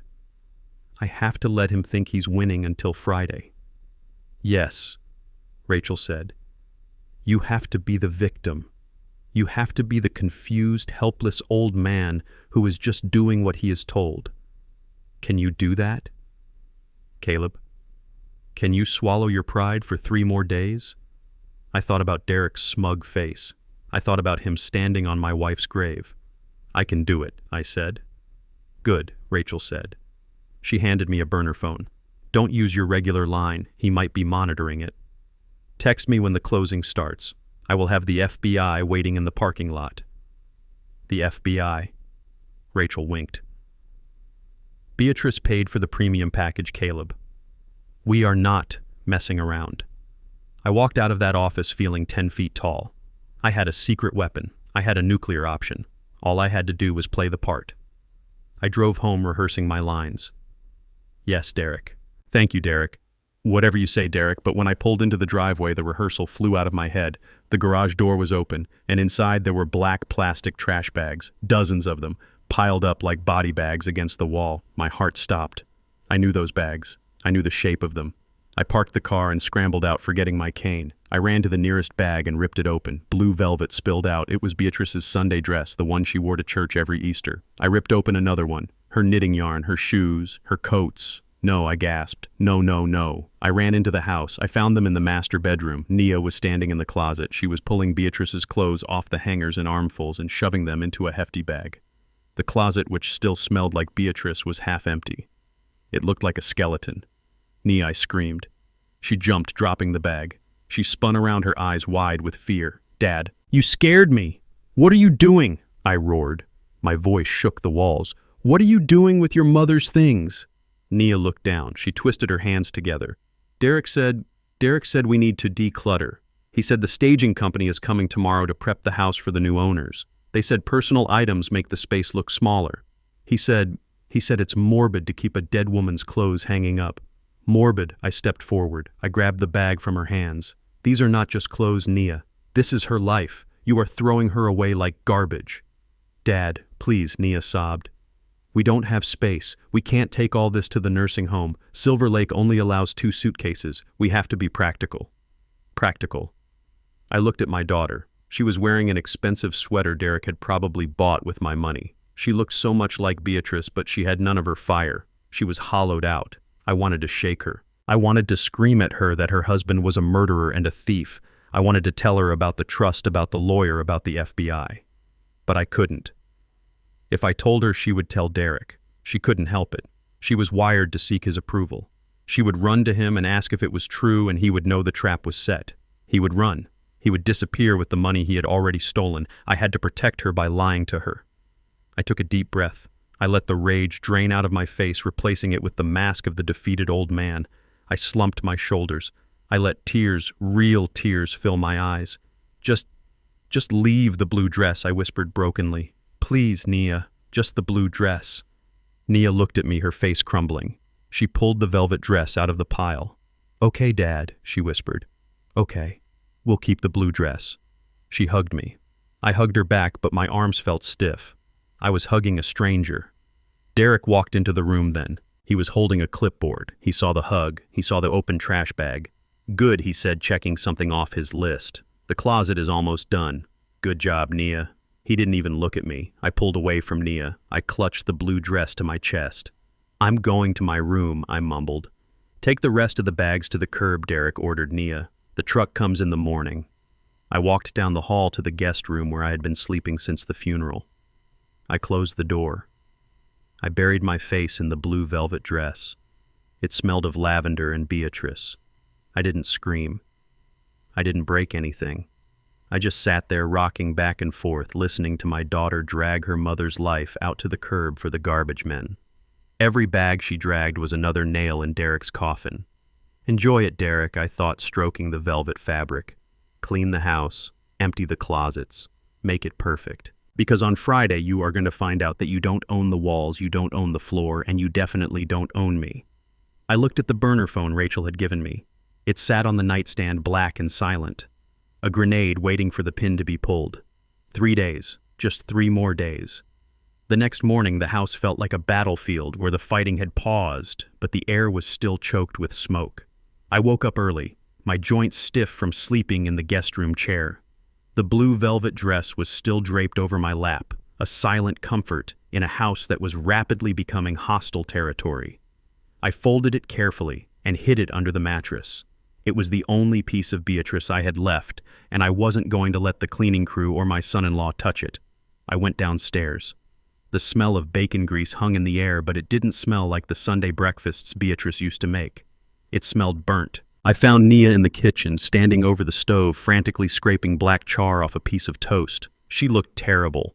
Her hair was uncombed, and there were dark circles under her eyes that no amount of expensive concealer could hide. She was wearing a silk robe that looked too thin for the drafty kitchen, shivering slightly as she buttered the burnt bread. "Good morning," I said softly, leaning on my cane in the doorway. Nia jumped, nearly dropping the knife. She spun around, her eyes wide and fearful. "Oh, Dad, you scared me. I didn't hear you come down." I walked over to the table and sat down. I watched her. She was moving with a frantic, nervous energy like a bird trapped in a house. She poured me a cup of coffee, her hand trembling so much that a splash of hot liquid hit the saucer. "Sorry," she muttered, wiping it with her sleeve. I didn't sleep well. Derek was up late working on the logistics for the move." I took a sip of the coffee. It was weak. "Nia," I said, keeping my voice low and steady, "sit down for a minute, please." She hesitated, glancing at the clock on the microwave. "Derek will be down in 10 minutes. He wants breakfast ready. He can make his own toast," I said, putting a bit of steel into my voice. "Sit." She sat on the edge of the chair, ready to bolt at any second. She wouldn't meet my eyes. She stared into her coffee cup as if the answers to her life were floating in the brown liquid. I reached into my pocket. I didn't pull out the pill bottle. I didn't pull out the bank statements. I pulled out a simple receipt I had found in the trash 2 days ago. It was for a dinner at a steakhouse downtown. $400. Date stamped the night Beatrice was in the hospital having her pacemaker checked. I slid it across the table. Nia looked at it. She frowned. "What is this?" "It is a receipt," I said. "From the night your mother was in the ICU, when you told me Derek was working late to pay for her medical bills." Nia's face flushed. She snatched the paper and crumpled it in her fist. "So he has to eat Dad. He had a client meeting. You know how business works. You have to spend money to make money. $400 on a Tuesday night," I asked. While his wife was crying in a hospital waiting room, Nia stood up the chair, screeching against the floor. "Why are you doing this?" she demanded, her voice rising. "Why do you always pick at him? He is trying to save us, Dad. He is the only reason we aren't drowning in debt right now. Save us." I looked at her, truly, looked at her. I saw the fear behind the anger. I saw the desperate need to believe the lie because the truth was too painful to bear. "Nia, he is draining us." I checked the pension fund. It is empty. The house is mortgaged to the hilt. Where is the money going, Nia? She slammed her hands on the table. The coffee cups rattled. "It is invested," she screamed. "It is in the market. You don't understand modern finance, Dad.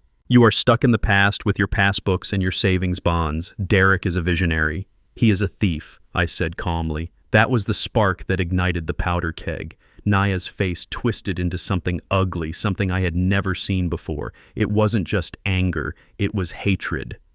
"Stop it," she shrieked. "Just stop it.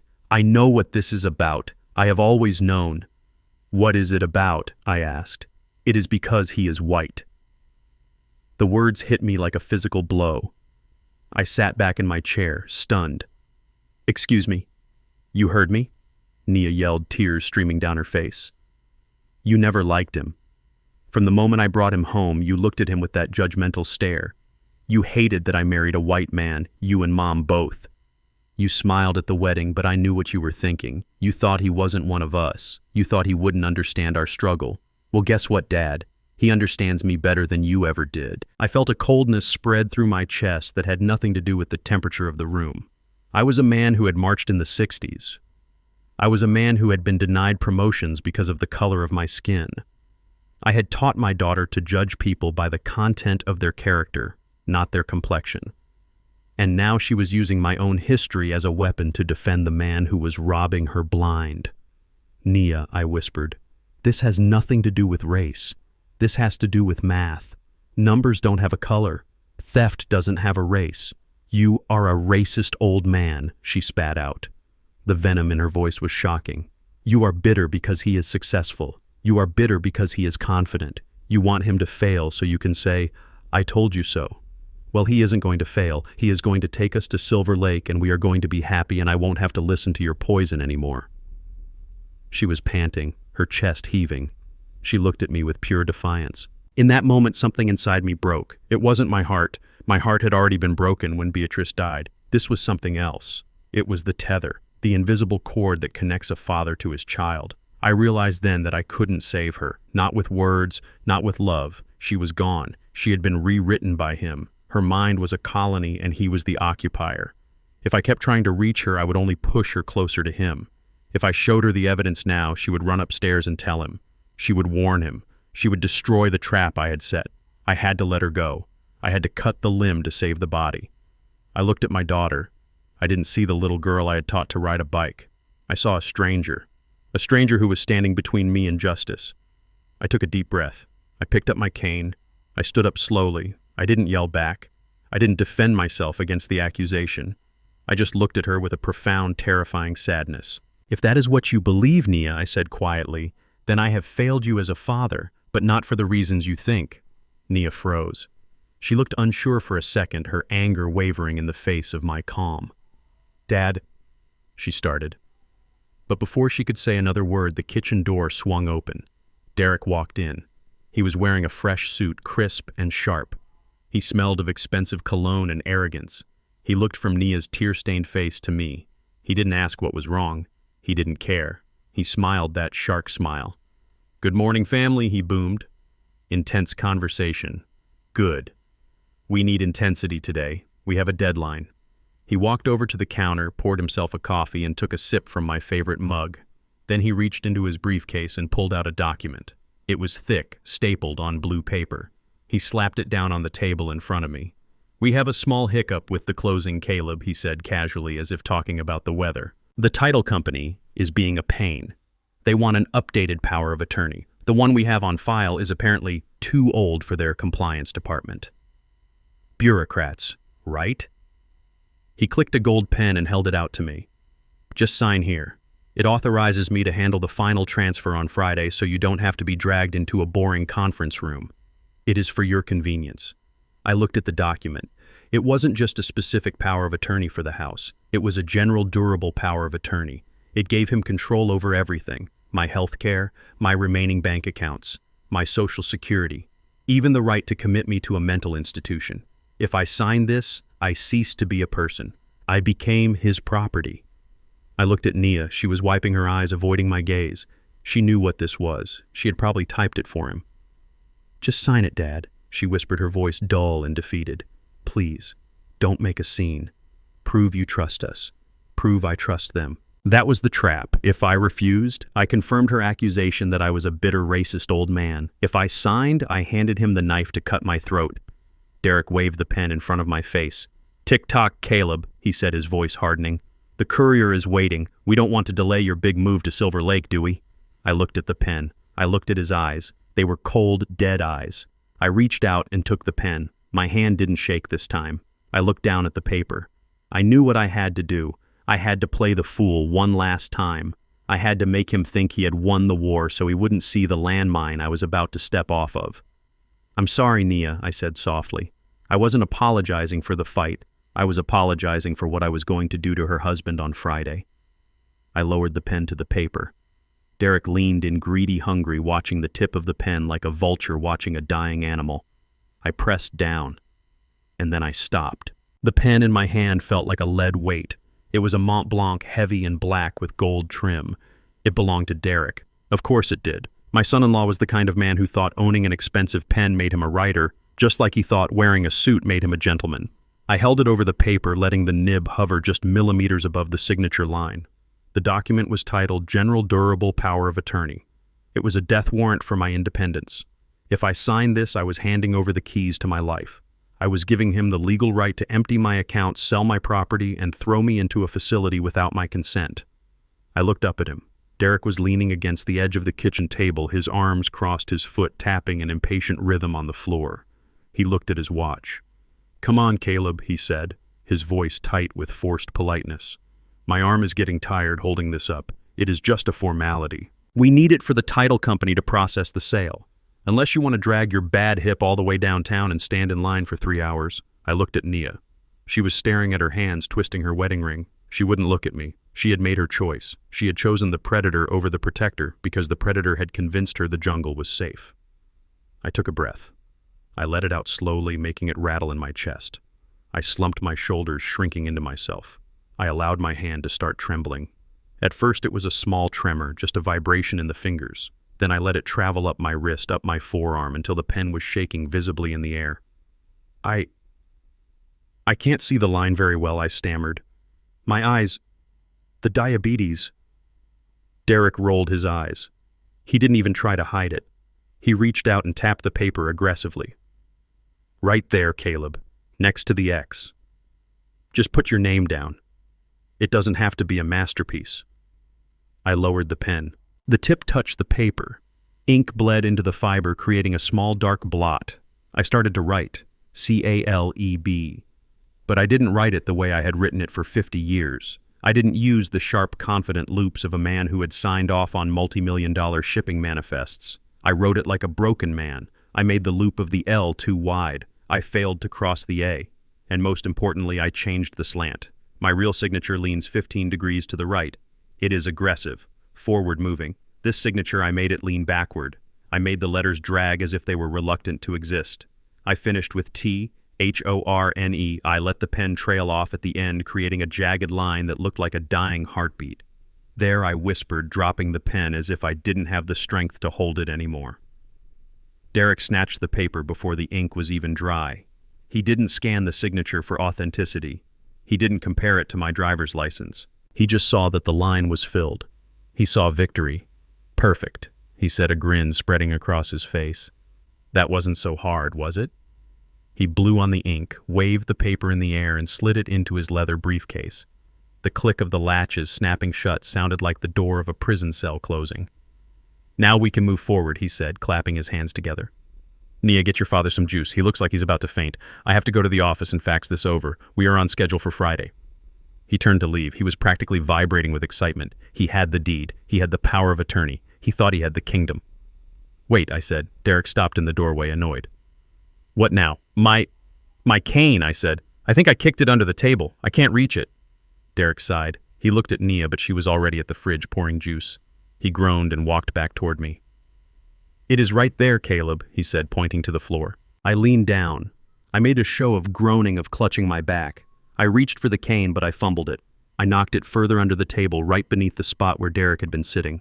Oh, clumsy me, I muttered. Jesus Christ, Derek hissed. Move. I'll get it. No, I have it, I said. I slid out of the chair and went down on one knee. It hurt. That part wasn't acting. My knees were shot from years on concrete floors, but being on the floor gave me cover. I reached under the table. My hand found the cane, but my other hand, my left hand, reached into my pocket. I pulled out the device Henderson had given me. It was a small black square, no bigger than a matchbook, a high-sensitivity listening bug with a magnetic back. Henderson had told me it could pick up a whisper from 20 feet away and transmit it directly to an app on my phone. I located the metal support beam of the kitchen table. It was the table Derek used as his home office in the mornings. It was where he took his private calls. I slapped the device against the metal. It clicked softly. Got it, I grunted. I pulled the cane out and used it to hoist myself up. Derek was watching me with disgust. To him, I was just a pathetic old creature crawling on the floor. He didn't know I had just wired his command center. Here, I said, dusting off my knees. Thank you for your patience, Derek. He didn't answer. He just checked his watch again and stormed out. The back door slammed.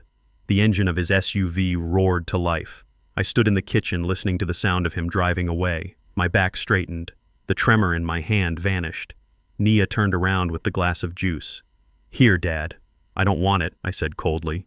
I walked past her, leaving her standing there with the glass. I went upstairs to my room. I locked the door. I sat on the edge of the bed and pulled out my phone. I opened the app Henderson had installed for me.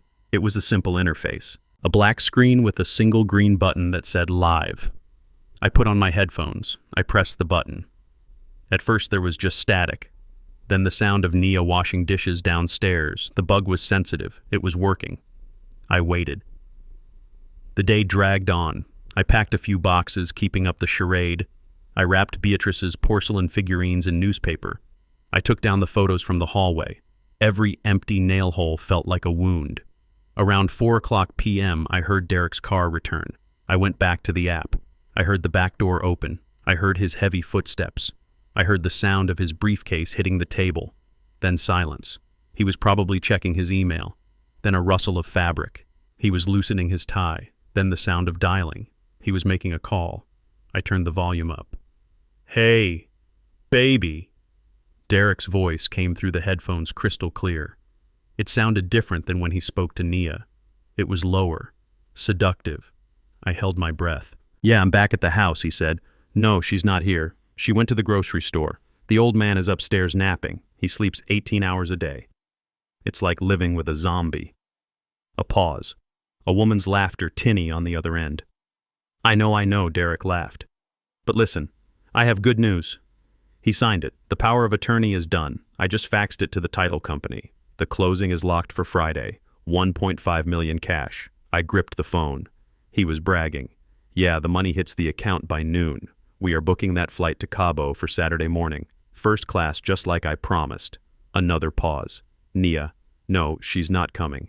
"Are you crazy? I told her I have a business conference in Miami. She's going to stay here and get the old man settled." My stomach churned. He wasn't just stealing the money, he was abandoning my daughter. He was going to take the cash and run off with his mistress, leaving Nia to deal with the eviction, the debt, and the confused father. But then he said something that made my blood freeze. "Yeah, well, we have to endure it for a few more days," he said. "And don't worry about Caleb. Once the money clears, I'm putting him in that state facility off the highway, the one with the Medicaid beds." I showed him a brochure for a luxury place just to shut him up, but there is no way I'm wasting good money on a nursing home. He laughed again. It was a cruel, ugly sound. Besides, he continued, his voice dropping to a sneer. "I can't wait to get that old black man out of my house. The way he looks at me, like he's better than me. He smells like old soup and poverty. I've been waiting 5 years to kick him to the curb. Friday, baby. Friday we flush the toilet." I ripped the headphones off. My hands were shaking, but not from age. They were shaking from a violence I hadn't felt since I was a young man on the picket lines in Chicago. He was going to dump me in a state ward. He was going to leave Nia bankrupt. And he despised me not just because I was old, but because of who I was, because of my skin. Nia had called me the racist. She had screamed it in my face. But here was her husband, the man she defended, calling me old soup and poverty, calling for a flush. I looked at the recording on my phone. I hit save. I had the pill bottle. I had the bank records. And now I had his voice. I stood up and walked to the mirror. I looked at myself. I looked tired. I looked gray. But inside the fire was roaring. "Flush me," I whispered to my reflection. "No, Derek. You pulled the handle, but you forgot to check if the drain was clogged. And on Friday the water is going to rise." I put the phone in my pocket. I went downstairs. Derek was in the kitchen typing on his laptop. He looked up when I entered. He smiled, that fake plastic smile. "Hey, Caleb. Good nap." I smiled back. "It was the hardest thing I have ever done." "The best, Derek," I said. I dreamt about the future. He didn't know the future I was dreaming about involved him in an orange jumpsuit. I walked to the fridge. Just 2 more days, I thought. Just 2 more days and the flush begins. I was sitting in the kitchen peeling an orange with shaking hands when the phone rang. It wasn't the house line. It was my personal cell phone, the one Derek thought was too complicated for me to use. I checked the caller ID. It was Mrs. Higgins from First National Bank. I smiled. Mrs. Higgins had been my personal banker for 20 years. She knew my financial history better than she knew her own children's birthdays. She was a woman of precision, the kind of person who noticed if a decimal point was out of place by a millimeter. I answered, pitching my voice to sound frail. "Hello, Mr. Thorne," Mrs. Higgins asked. Her voice was tight professional, but laced with concern. "I am calling to verify a transaction that was just attempted at our downtown branch." I stopped peeling the orange. "Here it comes." "What kind of transaction?" I asked. "A gentleman named Derek Reynolds, claiming to be your son-in-law, presented a general durable power of attorney document," she said. "He attempted to close out your primary retirement CD and transfer the full balance, $450,000, into an account under the name Apex Consulting." I let out a gasp, a theatrical, horrified gasp. Derek wasn't wasting time. The ink was barely dry on the paper, and he was already looting the vault. He did what I stammered. He tried to liquidate the account, Mr. Thorne, but I put a stop to it. Why, I asked, though I knew the answer. Because of the signature Caleb. She dropped the formal title. "I have been looking at your signature since 1995. I know how you loop your L's. I know how you cross your T's. The signature on this power of attorney. It is a mess. It slants backward. It looks forced. And legally, if there is any doubt about the competency of the signer or the authenticity of the mark, I have a fiduciary duty to freeze the assets until I can speak to you personally. I closed my eyes and let out a breath of relief. My broken, shaky, backward slanting signature had done exactly what it was supposed to do. It had triggered the algorithm. It had triggered Mrs. Higgins. Did you tell him that? I asked. I told him the document was flagged for review by our fraud department, she said. He was quite upset. He made a scene in the lobby. He threatened to sue the bank. But I told him that until you come in person with your ID and sign a verification form in front of a notary, that account is locked tighter than Fort Knox. Thank you, Mrs. Higgins, I whispered. You did the right thing. Caleb, are you okay? She asked, her voice dropping to a whisper. Do you need me to call the police? This sounds like elder abuse. No, I said quickly. Not yet. Just keep the account frozen. Don't let him take a dime. I will handle the rest. I hung up the phone. I put it back in my pocket. I went back to peeling my orange. The citrus smell filled the air sharp and clean. It was the smell of victory. But I knew the victory would be short-lived. Derek was coming, and he wasn't going to be happy. 10 minutes later, I heard the roar of his engine. He didn't park in the driveway. He skidded into it. The car door slammed with enough force to rattle the kitchen windows. I didn't move. I kept my head down, focusing on the white pith of the fruit. The back door flew open. Derek didn't walk in. He stormed in. He looked like a man possessed. His tie was crooked, his hair was disheveled, and his face was a mask of red, blotchy rage. You! He screamed. He threw his briefcase onto the table. It slid across the surface and knocked my plate of orange peels onto the floor. What the hell did you do? He roared. I looked up, making my eyes wide and confused. Derek, what is wrong? You are scaring me. Don't play dumb with me, old man, he yelled, stepping into my personal space. He smelled of nervous sweat and fear. I just came from the bank. They froze the account. They said your signature was invalid. They said it looked like a forgery. I blinked rapidly. A forgery. But I signed it right here.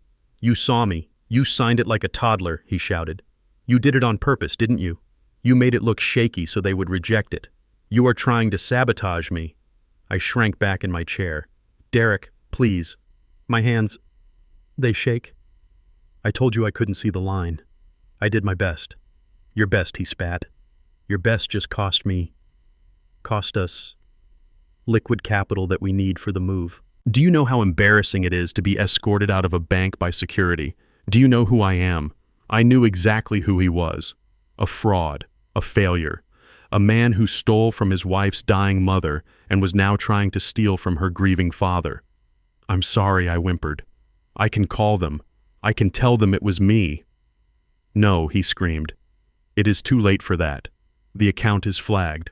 If you call now, they will ask questions. They will launch an investigation. He began to pace the kitchen, running his hands through his hair. He was unraveling. He needed that money today.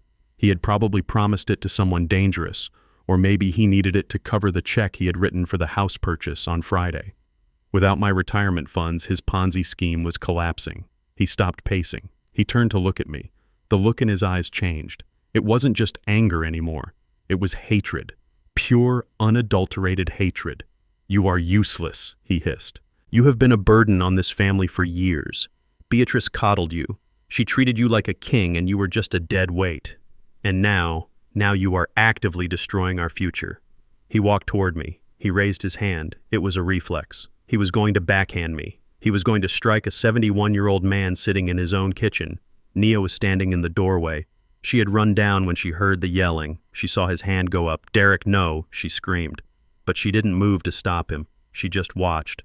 I looked at his hand. Then I looked at his eyes. And in that split second, I stopped acting. I stopped trembling. I stopped shrinking. I sat up straight. I locked my eyes onto his. I didn't blink. I gave him the look. It was the look I had given the mob enforcers on the Chicago docks in 1978 when they tried to bribe me to overlook a missing container. It was the look of a man who has seen evil and isn't impressed by it. It was the cold, hard stare of a predator who realizes the thing in front of him isn't a threat, but a nuisance. My eyes said, go ahead. Hit me. Put your hands on me, and watch what happens next. It was a gamble. If he hit me, I might not get up. But if I didn't show him the steel, he would kill me right there. Derek saw it. He saw the change. He saw the senile old man vanish, replaced by something dangerous. He froze. His hand hovered in the air, trembling. He looked confused. He looked scared. He took a step back, lowering his hand slowly. "What?" he whispered. "What are you looking at?" I didn't answer. I just held the gaze. I let the silence stretch until it was suffocating. Then just as quickly as I had dropped the mask, I put it back on. I blinked, slumped my shoulders, and looked away, letting my lip quiver. "Please don't hit me, Derek," I whispered. "I'm sorry about the signature." Derek blinked, shaking his head as if he were waking up from a dream. He looked at his hand, then at me. He couldn't process what he had just seen. He convinced himself it was a trick of the light. A flash of madness in an old man's brain. He lowered his arm completely. He took a deep breath, smoothing his suit jacket. He needed to regain control. He couldn't beat me physically. Something in his gut told him that was a bad idea, so he decided to beat me chemically. He turned to Nia. "Get the kit," he said. Nia went pale. "Derek, are you sure maybe he just needs to rest?" "Get the kit," he barked. "He is agitated. He is confused. He is having a psychotic episode. That is why he messed up the signature. He needs his medication. The doctor said we have to keep him calm until the move." Nia hesitated, then ran to the cabinet above the fridge. She pulled out a small black pouch. I knew what was in there. It was Derek's private stash of pharmaceuticals. Derek opened the pouch. He pulled out a bottle. It wasn't a pharmacy bottle. It was a clear glass vial with no label. Inside were blue pills. He shook 2 of them into his hand. "These are for your anxiety, Caleb," he said, his voice dropping to a fake, soothing tone that was more terrifying than his screaming. "Dr. Evans prescribed them. They will help you sleep. They will stop the shaking." I looked at the pills. They were bright blue. "I don't want them," I said. "I'm not anxious." "You are," Derek insisted. "Look at you. You are a mess. You are ruining everything because your brain isn't working right. Take the pills." He held them out to me. I looked at Nia. She was filling a glass of water. She wouldn't look at me. She was complicit. She was helping him drug her own father because she was too afraid to say no. I realized then that if I refused, he would force them down my throat. And if he forced them, he might accidentally kill me, or he might call the paramedics and have me committed tonight. I had to take them. Or at least I had to make him think I took them. I reached out with a shaking hand. I took the 2 blue pills. They felt chalky. "Good," Derek said. "Now swallow them." Nia handed me the water. Her fingers brushed mine. Her skin was ice cold. I put the pills in my mouth. I slid them under my tongue, a trick I had learned from a documentary about prison life. It was risky.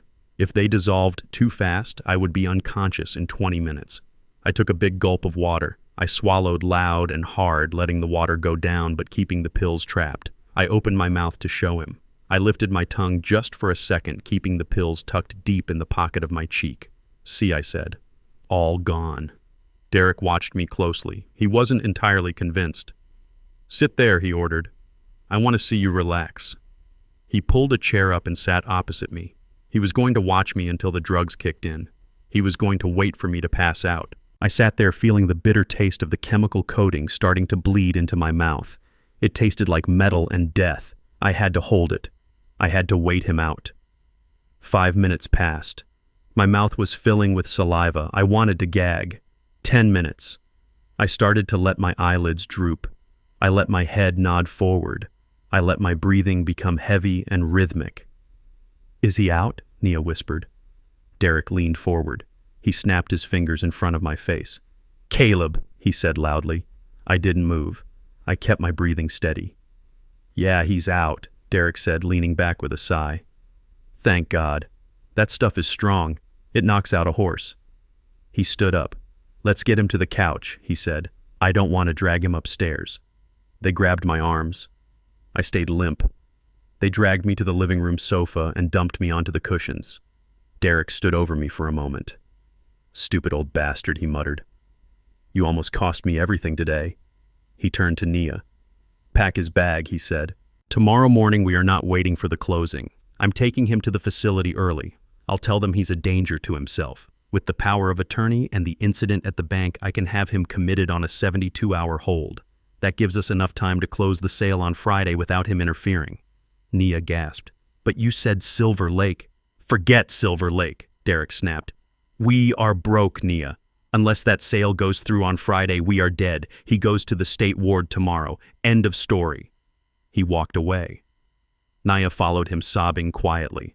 I lay there on the couch, my eyes closed, my body limp. As soon as I heard them go upstairs, as soon as I heard the bedroom door click shut, I bolted upright. I ran to the downstairs bathroom. I spat the blue sludge into the toilet.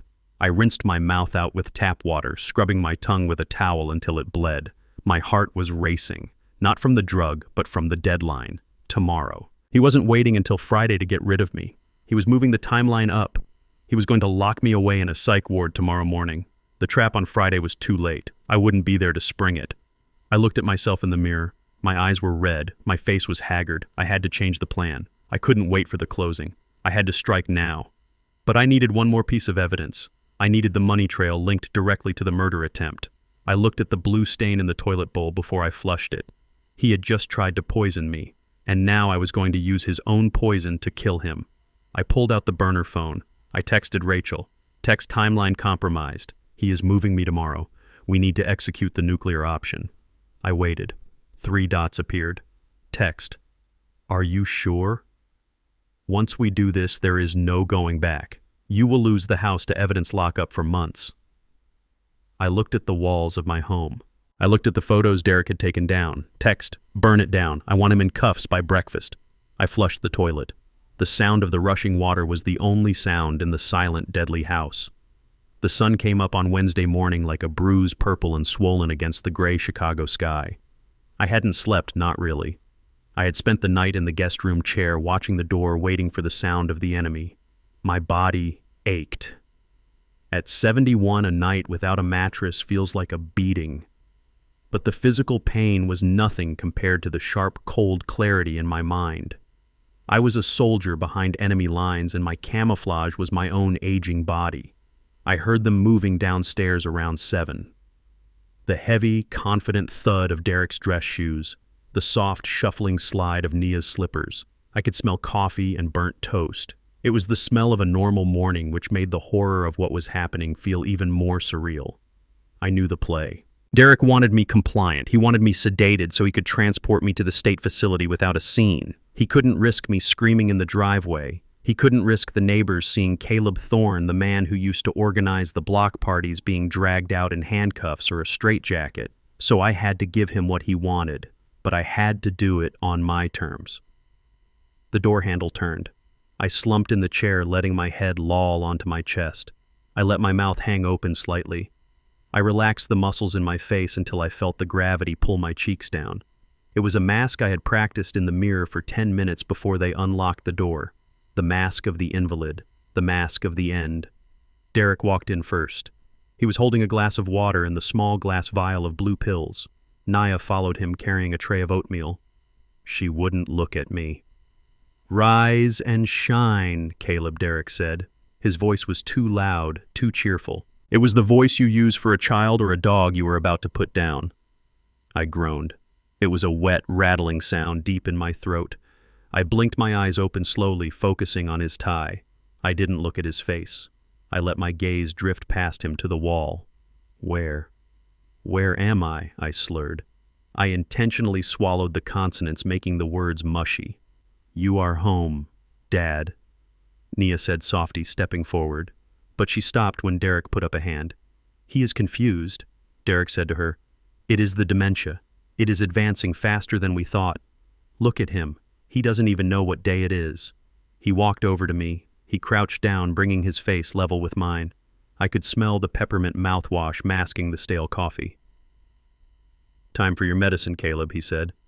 "Dr. Evans said you need to take this every morning to keep the shadows away." He shook 2 pills into his palm. They were the same bright blue poison from the night before. I looked at the pills. I knew what they were. They were heavy sedatives, probably antipsychotics meant for patients in violent episodes. If I took them, really took them, I wouldn't be able to think, let alone fight. I would be a passenger in my own body while he drove my life off a cliff. "I have to take it," I whispered, making my hand tremble as I reached out. "Yes," Derek said. "Open up." He didn't hand them to me this time. He didn't trust my shaking hands. He reached out to put them directly into my mouth. This was the dangerous part. I opened my mouth. I lifted my tongue. He dropped the pills in. They hit the floor of my mouth, bitter and chalky. "Drink," he commanded, holding the glass to my lips. I took a sip of water. I swished it around. Now usually you swallow. But I had spent 40 years in shipping yards and warehouses. I had seen men hide razor blades in their cheeks. I had seen men swallow diamonds and bring them back up. I used the water to float the pills. As I tilted my head back to feign swallowing, I used my tongue to slide them sideways, tucking them deep into the pocket between my lower gum and my cheek. It is a space most people forget exists. It is uncomfortable. The chemical coating started to burn the soft tissue immediately. I gulped the water down loudly. I coughed, sputtering a little water onto my shirt for effect. "Good boy," Derek said. He actually patted my cheek. He patted the very cheek where the pills were hidden. I flinched, terrified he would feel the lump. He didn't. He was too busy gloating. "Eat your oatmeal," he said. "We have a big day. We are going for a ride later." I nodded dumbly. I picked up the spoon with my left hand, my weak hand, and let it clatter against the bowl. I watched them leave the room. As soon as the latch clicked, I spit the blue sludge into the napkin on the tray. I shoved the napkin deep into the pocket of my robe. My mouth tasted like battery acid. I grabbed the water glass and rinsed, swallowing the water to clear the taste, praying I hadn't absorbed enough to dull my edge. I waited 20 minutes. Then I began the second act. I stood up. I made my legs heavy. I dragged my feet as I walked to the door. I banged on it weakly. "Nia," I moaned. "Nia, help." I heard running footsteps. The door opened. Nia stood there, her eyes red-rimmed. "Dad." "What is it?" I looked at her, but I looked through her. I reached out and grabbed her arm, my grip weak and clammy. "Where is Beatrice?" I asked. The words were slurry, thick. Beatrice said she was making pancakes. "Why is she late?" Nia put a hand over her mouth. A sob escaped her throat. "Dad, Mom is gone. Don't you remember?" I shook my head, letting my jaw hang slack. "No, she was just here. She was wearing the blue dress." I saw Nia crumble. To see her father, the man who had always been the rock, the man who could calculate tax codes in his head, reduced to a confused child asking for his dead wife, it was breaking her. She turned to Derek, who was standing in the hallway, checking his phone. "Derek, look at him," she cried. "He is getting worse. The medicine, maybe it is too strong. He is hallucinating." Derek didn't look up from his screen. "It is working exactly as it should, Nia. It is suppressing the agitation. If he sleeps, he doesn't suffer." "But he looks like a zombie," Nia protested, her voice rising in a rare moment of defiance. "We can't move him like this. If we take him to the facility today, they might reject him if his vitals are this low. They might call an ambulance." Derek looked up then. He narrowed his eyes. He looked at me swaying in the doorway. He calculated the risk. If he dragged a semi-comatose black man into a state facility, questions would be asked. He needed me compliant, not dead. He walked over and checked my pulse. I kept my breathing shallow. "He is fine," Derek said dismissively. "He is just metabolizing. But you might be right about the transport. If he throws up in my car, I'll be pissed." He sighed, frustrated. "Fine. We keep him here today. Let him sleep it off. We move him tomorrow morning before the closing. But keep the door locked. I don't want him wandering into my video conference." "Thank you," Nia whispered. She hugged me. I wanted to hug her back. I wanted to squeeze her and tell her to run. But I stood limp, letting my arms dangle like dead weights. "Put him back in the chair," Derek ordered. "And stop crying, Nia. This is the natural order of things. Old things break down. We are just managing the decline. Don't be so sentimental. It is weak." They guided me back to the chair. Nia draped a blanket over my legs. She kissed my forehead. Her lips were trembling. "I am sorry, Daddy," she whispered so low Derek couldn't hear. They left the room. They left. They didn't lock the door this time. They thought I was too drugged to turn the knob. I sat there for an hour listening to the house. I heard the cleaning crew arrive downstairs. I heard the vacuum cleaner. I heard the sound of my life being packed into boxes. Around noon, I heard Derek's voice. He was close. He was in the hallway right outside my door. He was pacing. I could hear the creak of the floorboards. He was on the phone. I stood up, moving silently on my socks. I pressed my ear to the wood of the door. No, listen to me, he was saying. His voice was hushed, urgent. The transfer needs to be split. Do not send the full amount to the Cayman account. It flags the IRS. Pause. Yes, I know. I have the power of attorney. The bank pushed back yesterday, but I threatened legal action. They will release the hold by Friday morning. I have the old man so doped up he doesn't know his own name. He will sign whatever verification form they put in front of him. I clenched my fists. He was going to drag me to the bank tomorrow. He was going to prop me up like a puppet. Yeah, Friday at 2 p.m. is the closing for the house, Derek continued. The buyers are wiring the cash. As soon as that hits, I am out. He laughed. It was a cold, ugly sound. No, I am not telling her. Are you kidding? If I tell Nia I am leaving, she will cling to my leg like a stray dog. I bought a one-way ticket to Sao Paulo. It leaves Friday night at 10 p.m. By the time she wakes up on Saturday, I will be drinking caipirinhas on a beach where extradition treaties don't exist. I felt the blood drain from my face. Sao Paulo. He wasn't just stealing the money. He was fleeing the country. And what about the old man? The person on the other end must have asked. Derek snorted. Who cares? I'm leaving the keys on the counter. The new owners can deal with them. By Saturday, the bank takes the house. The nursing home rejects the application because the check will bounce, and Nia and her daddy can live on the street. It is not my problem anymore. I gave them 5 years of my life. I am cashing out my equity. He walked away from the door, his voice fading down the hall. See you in Brazil, baby. Have the champagne on ice. I sank to the floor. The cold wood pressed against my cheek. He was going to leave my daughter homeless. He was going to leave her to face the police, the creditors, and the shame while he vanished into a tropical paradise with my life savings. He wasn't just a thief. He was a monster. But monsters make mistakes, and Derek had just made his biggest one. He thought I was asleep. He thought I was broken. He didn't know that the zombie in the guest room had just memorized his flight plan. I pulled the burner phone from under the cushion of the chair. I texted Rachel. He is running. Friday night, Brazil. We can't wait for the closing. If he gets on that plane, the money is gone forever. I waited. The response came back in seconds. Then we moved the timeline up. Can you get him to the bank tomorrow? I typed back, my fingers flying across the screen. He is taking me there. He thinks he is going to force me to unlock the account. Let him, Rachel replied. Let him bring you to the bank. That is where we end it. I will have the police waiting in the vault. I looked at the blue stain on the napkin in my pocket. I stood up. I walked to the window and looked out at the gray sky. You want to go to the bank, Derek, I whispered. Fine, let's go to the bank. But you are not making a withdrawal. You are making a deposit, and the currency is going to be your freedom. Thursday morning arrived with a silence that felt heavy like the air before a tornado touches down. I was still sitting in the chair where I had spent the night, my body stiff, my mind sharpening itself against the whetstone of the coming conflict. I could hear Derek downstairs. He was on the phone again, his voice manic and loud. He was booking a limousine, he was ordering champagne, he was already celebrating a victory he hadn't won yet. I stood up and stretched, feeling the pop of my joints. The drugs I had pretended to take were supposedly wearing off, so I had to calibrate my performance. I couldn't be the drooling zombie of yesterday, but I couldn't be the sharp-eyed auditor either. I had to be the defeated king ready to abdicate the throne. I walked to the mirror and adjusted my collar. I looked at the man staring back at me. I looked old. Good. Let them see the wrinkles. They wouldn't see the iron underneath. I walked downstairs. Nia was in the kitchen packing boxes with a frantic energy that broke my heart. She looked up when I entered, fear flashing in her eyes. She expected me to be confused, to ask for Beatrice again. Good morning, daughter, I said. My voice was steady but quiet. Nia dropped a roll of tape.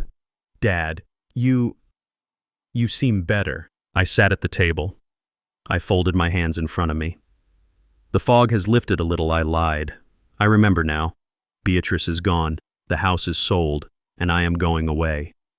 Derek walked in, phone pressed to his ear. He froze when he saw me sitting there lucid. He hung up without saying goodbye. Well, look who's back from the dead, he sneered, pouring himself coffee. The blue pills wear off fast. I'll have to give you a double dose before we leave. You don't need to drug me, Derek, I said. I looked him in the eye, but I kept the fire hidden deep. I'm done fighting.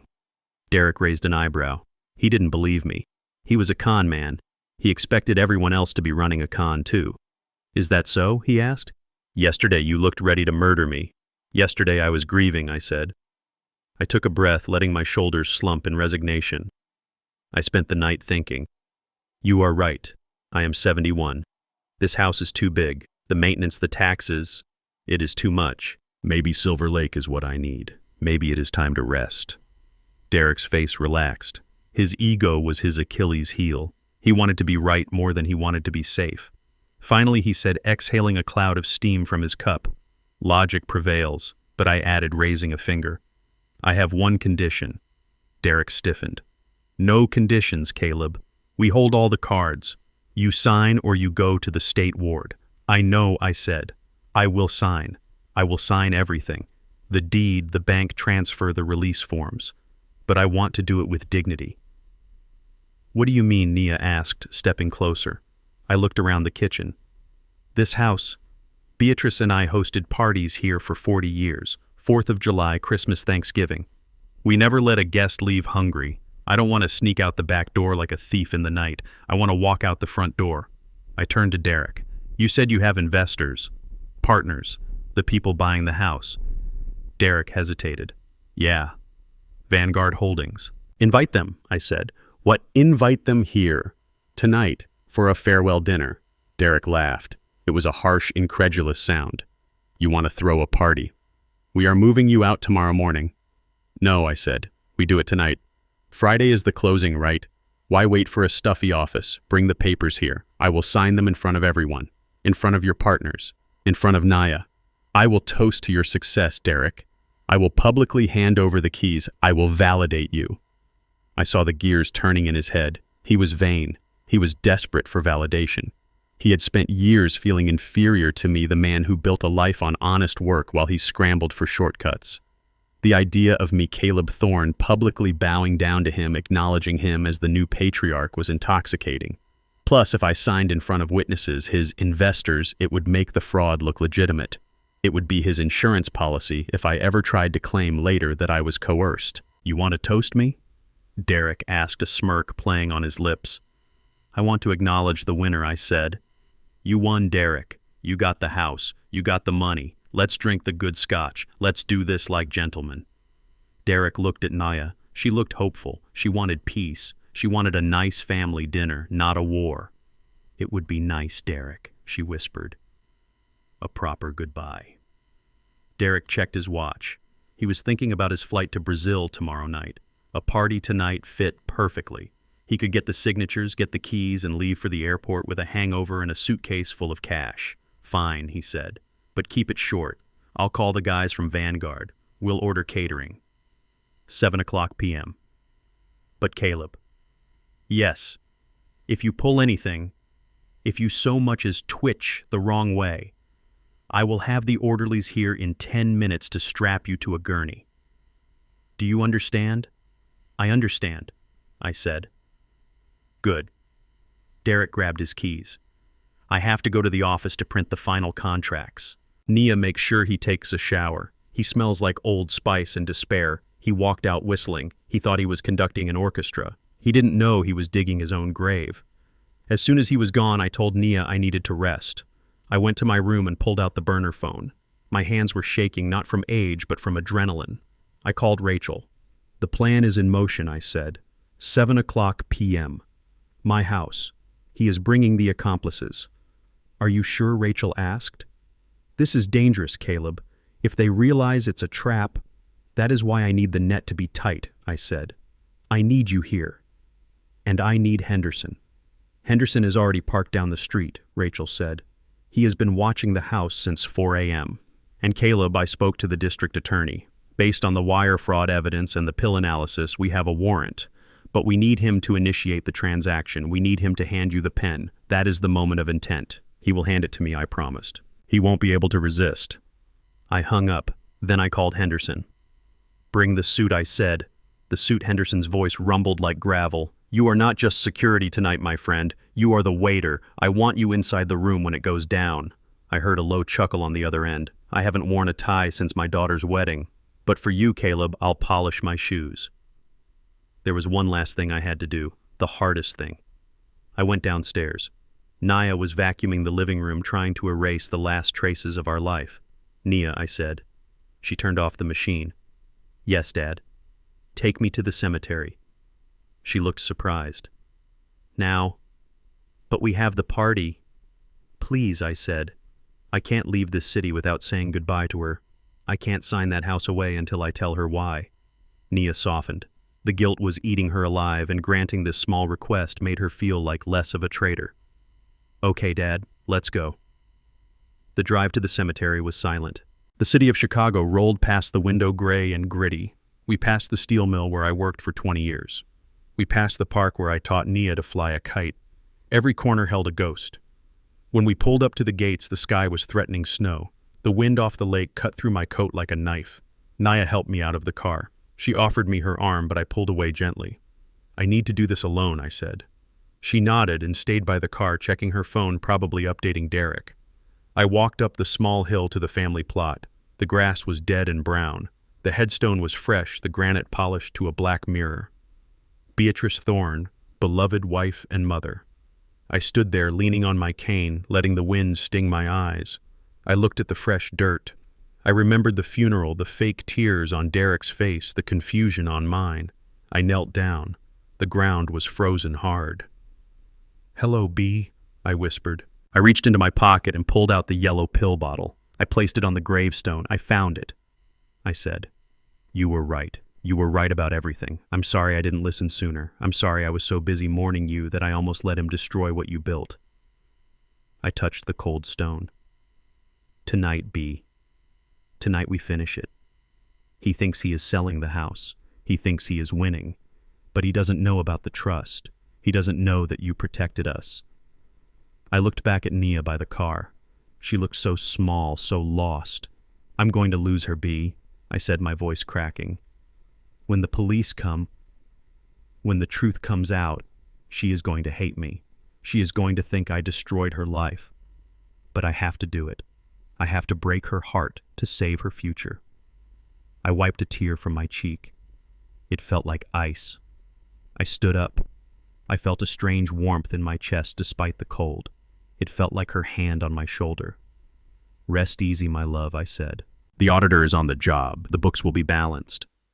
I walked back to the car. Nia looked at me. "Did you say your goodbyes?" she asked. I looked at the cemetery gates as we drove away. "No," I said. "I didn't say goodbye. I made a promise." We drove back to the house. The catering van was already there. Derek's car pulled in right behind us. He jumped out holding a garment bag. "Go get changed, Caleb," he shouted, clapping his hands. "Put on your best suit. The investors will be here in an hour." "It's showtime." I walked past him. I went up to my room. I opened the closet. My black suit hung there, the one I wore to church, the one I wore to the funeral. I put it on. I tied my tie with slow, deliberate movements. I looked at the man in the mirror. I wasn't Caleb the victim. I wasn't Caleb the father. I was the storm that was about to break. I checked my pocket. The burner phone was there. The pill bottle was there. I walked to the window. Down on the street, a black sedan was parked under the streetlight. I saw the silhouette of a large man in the driver's seat, Henderson. And behind him, further down the block, a nondescript van with tinted windows. Rachel and the FBI. The net was set. The shark was circling the bait. I took a deep breath. Let's have a party. The living room had been transformed. That was the first thing I noticed when I walked down the stairs in my funeral suit. The furniture had been rearranged to create a staging area in the center. My leather armchair, the one Beatrice had bought for my 60th birthday, had been pushed into a corner like a rejected prop. In its place stood the large mahogany dining table dragged in from the other room, covered in a white tablecloth that looked like a shroud. Derek had spared no expense for his victory lap. There were silver platters of shrimp that smelled faintly of iodine crystal flutes filled with amber champagne and a floral arrangement so large it blocked the view of the fireplace. But it was the people in the room who sucked the oxygen out of the air. Derek was standing by the bar, his face flushed, his movements jerky and manic. He was wearing a tuxedo for a house closing. It was absurd, but it fit his delusion. He saw himself as the great Gatsby, not a petty thief about to flee to Brazil. Next to him was Nia. She was wearing the black dress she had worn to her mother's wake. It was the only formal thing she had cleaned since she had packed everything else. She looked like a ghost. Her skin was pale, her eyes darting around the room, terrified of making eye contact with anyone. And then there were the guests. Derek had called them investors from Vanguard Holdings. I took one look at them and knew exactly what they were. The man sitting on the sofa was massive. His neck was thicker than my thigh and his suit strained against muscles that weren't built in a gym but in street fights. He had a scar running through his left eyebrow and hands that looked like sledgehammers. Derek introduced him as Mr. Moretti. Mr. Moretti didn't smile. He didn't stand up. He just looked at me with cold, dead eyes, assessing me the way a butcher assesses a side of beef. Next to him was a thin, nervous man with a briefcase handcuffed to his wrist. This was the lawyer Jenkins. He looked like he hadn't slept in a week. He kept wiping his palms on his trousers. This wasn't a corporate board meeting. This was a shakedown. Derek had borrowed money from dangerous people, and tonight was the repayment deadline. "Ah, the man of the hour," Derek shouted when he saw me. He raised his glass. "Everyone, this is Caleb, my father-in-law, the man who is making all this possible." Mr. Moretti grunted. He checked his watch. It was a gold Rolex, heavy and gaudy. "Let's get this over with," Reynolds, Moretti rumbled. His voice sounded like rocks grinding together used to sound at the quarry. "I have a flight to catch." Of course, Derek said, rushing over to me. He grabbed my arm. His grip was bruising. "Come on, Caleb. Have a drink. Loosen up." He shoved a glass of champagne into my hand. I stared at the bubbles rising to the surface. I hate champagne. It gives me heartburn. Beatrice knew that. Derek knew that. "Drink," he hissed in my ear. "Don't embarrass me." I lifted the glass. My hand trembled. I let a little liquid spill onto my sleeve. "Cheers," I whispered. I took a sip. It was warm. Derek guided me to the head of the table. He pulled out a chair. "Sit here, Caleb. The seat of honor." I sat. The table was piled high with documents, contracts, disclosures, and right in the center, the deed, the fake deed. Mr. Jenkins, the nervous lawyer, opened his briefcase. He pulled out a pen. "Standard procedure, mister." Thorne Jenkins said, his voice high and reedy. "We just need you to sign the transfer of title, the bill of sale, and the irrevocable release of claims. Once you sign, the funds will be wired to Mr. Reynolds' account immediately." I looked at the papers. I looked at Moretti. He was leaning forward now, staring at the pen. He was the shark smelling blood in the water. But first Derek interrupted, clapping his hands. "A toast to new beginnings." He looked at me, his eyes wide and frantic. He was signaling me. "Do the speech, play the part, convince them." I stood up slowly. I leaned heavily on the table. I looked at Nia. She was crying silently, tears dripping into her champagne glass. I would like to say a few words," I said. My voice was raspy. I let a little spittle gather at the corner of my mouth. I wiped it away with a shaking hand. Moretti sighed loudly. He looked at Derek. "Is this necessary?" "He is just saying goodbye to the house," Derek said quickly. "Go ahead, Caleb. Make it quick." I looked around the room. I let my eyes wander to the ceiling, to the crown molding I had installed myself in 1985. I remember. I began, my voice drifting. I remember when we bought this house. It was raining. Beatrice. She was wearing a yellow raincoat. She slipped on the mud in the driveway. I chuckled softly, a senile wandering sound. She laughed. She sat there in the mud and laughed. She said, "Caleb, this is good soil. We can grow things here." And we did. We grew a life. I paused. I looked at Derek. He was tapping his foot so hard the floor was vibrating. We had a dog named Buster. I continued, ignoring Derek's glare. He used to chew on the baseboards, right over there. I pointed a shaking finger at the corner. And the Christmas of '98. The tree fell over. It broke the window. It was so cold that night. We all slept in the living room under blankets. "Nia, you were so small then. You curled up on my chest."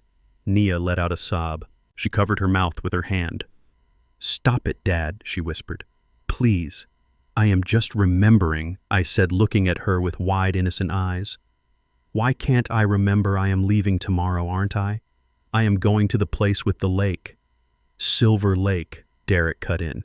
"Yes, Caleb, you are going to the lake, but you have to sign first. The car is waiting."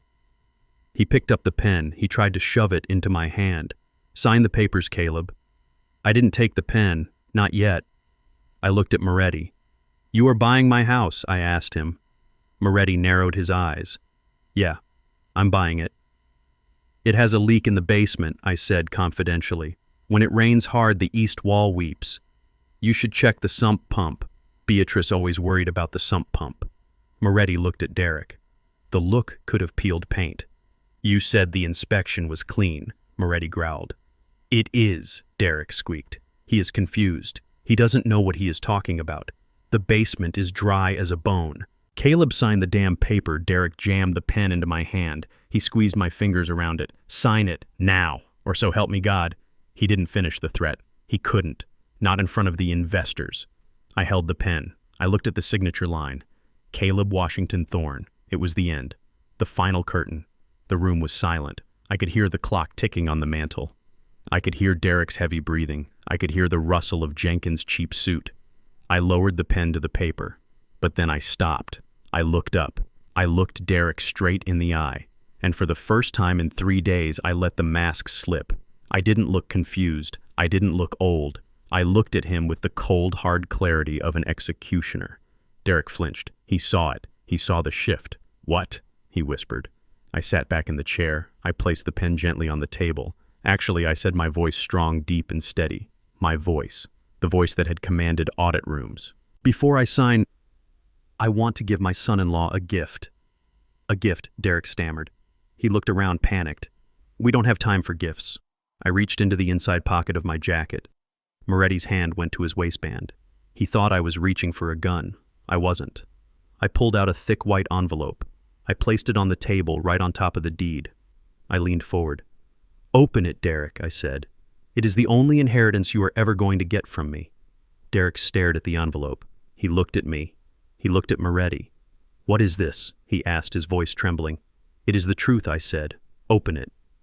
The white envelope sat on the table between the deed and the bottle of champagne. It was thick, heavy, and sealed with a level of precision that stood in stark contrast to the chaotic energy radiating from Derek. The room was so quiet I could hear the carbonation fizzing in the crystal glasses. Derek stared at the envelope. He blinked, his brain struggling to switch gears from his manufactured victory to this sudden unscripted variable. What is this? Derek asked, his voice cracking slightly. He tried to laugh, but it came out as a nervous wheeze. A goodbye card. A check for your stay at Silver Lake. That is very sweet. Caleb, really. But we are on a schedule. He reached for the envelope. His hand was sweaty. I placed my hand over it. My grip was firm. My skin looked dark and weathered against the stark white paper, but there was no tremor. The shaking was gone. The old man was gone. It is not a check, Derek, I said. My voice was low, resonant, filling the room without shouting. And it is not a card, it is a balance sheet. Derek froze. He looked at my hand, then up at my face. He saw the eyes of the man who had stared down union bosses and mafia enforcers. He saw the auditor. A balance sheet, he whispered. I slid the envelope across the smooth tablecloth. I didn't slide it to Derek. I slid it to the man sitting on the sofa. Mr. Moretti, I said, I think you should open it, since you are the primary investor here. Moretti looked at me, then at the envelope. He put down his champagne glass. He didn't look bored anymore. He looked curious. He leaned forward, the leather of the sofa creaking under his massive frame, and picked it up. What are you doing? Derek snapped, his eyes darting between me and the mobster. That is private family correspondence. Give it back. Open it, I commanded Moretti. Moretti ripped the seal. He pulled out a stack of papers. They were spreadsheets, color-coded, highlighted, annotated in my precise architectural handwriting. What am I looking at? Moretti grumbled, squinting at the columns of numbers. Turn to page 4, I said. Look at the transaction dated November 12th. Moretti flipped the pages. His thick finger traced the line. Wire transfer, $500,000. Incoming from Titan Ventures. Moretti read. That is your shell company, isn't it, Mr. Moretti, I asked. Titan Ventures. That is the money you gave Derek to invest in this so-called real estate opportunity. Moretti grunted. Yeah, that's my buy-in. So what? Now look at the next line, I said. The outgoing transfer. Same day. 3 hours later. Moretti moved his finger down. He frowned. The scar on his eyebrow twitched. Transfer to Lucky 88 Holdings, he read. Derek's face went the color of ash. He lunged forward. Stop. That is confidential. He is crazy. He printed out fake papers. Moretti didn't look up. He held up a hand, a massive palm that stopped Derek in his tracks like a brick wall. "Sit down, Reynolds," Moretti growled. His voice was quiet, dangerous. He turned back to me. "Who is Lucky 88 Holdings?" I leaned back in my chair, crossing my arms. "I did some digging," I said, calm as a frozen lake. "Lucky 88 isn't a holding company. It isn't a hedge fund. It is an offshore account registered in Malta. It is the parent company of a website called Ace High Poker." The air left the room. Moretti went still. Absolutely still. It was the stillness of a predator before the strike. "Poker," Moretti whispered. "Online high-stakes gambling," I clarified. "Derek didn't invest your money in commercial real estate. He didn't put it into the market. He wired $500,000 of your cash directly into a digital casino. And if you look at the win-loss column on page 5, I paused for effect. You will see that he lost it all in 48 hours. He played baccarat until the balance was 0. Lies. Derek screamed. He slammed his hands on the table, rattling the silverware. He is lying. He is senile. Look at him. He thinks he is an auditor, but he has dementia. He printed this off the internet. I didn't flinch. I just looked at Jenkins, the nervous lawyer. "Mr. Jenkins," I said, "you are a notary, correct?" Jenkins nodded, terrified. "Yes. Look at the bank stamps on those statements," I said. "They are authenticated. I had them certified this morning." Moretti was flipping through the pages faster now. He wasn't looking at me anymore. He was looking at Derek, and the look on his face was terrifying. It was a mixture of disbelief and homicidal rage. "You lost my money?" Moretti asked. His voice was barely audible. "You told me it was in a secured escrow account. You told me we were waiting on the title transfer." It is in escrow," Derek stammered, backing away. "The old man forged these. He is trying to sabotage the deal because he hates me. He hates that I am white. He is a racist, old lunatic." I stood up then. I picked up another sheet of paper from the envelope. "Nia," I said. My daughter was sitting frozen in her chair, tears drying on her cheeks. She looked paralyzed. "Come here, Nia." She didn't move. "Come here," I commanded. She stood up trembling and walked over to me. "Look at this," I said. I handed her the page. It was a copy of the life insurance payout request. "Derek told you he needed your signature for a tax document last month, didn't he?" I asked. Nia nodded, sniffling. "Yes, for the estate taxes." "Look at the signature," I said. "Is that your handwriting?" Nia looked. She squinted. "No," she whispered. "The I is wrong. I don't loop the I like that. That is because Derek signed it," I said. "He forged your name to cash out your mother's policy, $50,000. And look where it went." I pointed to the destination account. "Apex Consulting," Nia read. "And from Apex Consulting I asked." She followed the line. "Tiffany's Jewelry, $4,000. The Ritz-Carlton, $2,000. Porsche lease payments." I watched her face. I watched the realization crash into her like a tidal wave. The denial was a strong wall, but numbers are a wrecking ball. She couldn't deny the math. She couldn't deny the dates. "He bought a bracelet," Nia whispered. "A diamond tennis bracelet." I never got a bracelet." "No," I said gently. "You didn't, because he didn't buy it for you." Nia turned to look at Derek. Her eyes were wide, filled with a horror that was painful to witness. "Derek," she asked, Who got the bracelet?" Derek was cornered.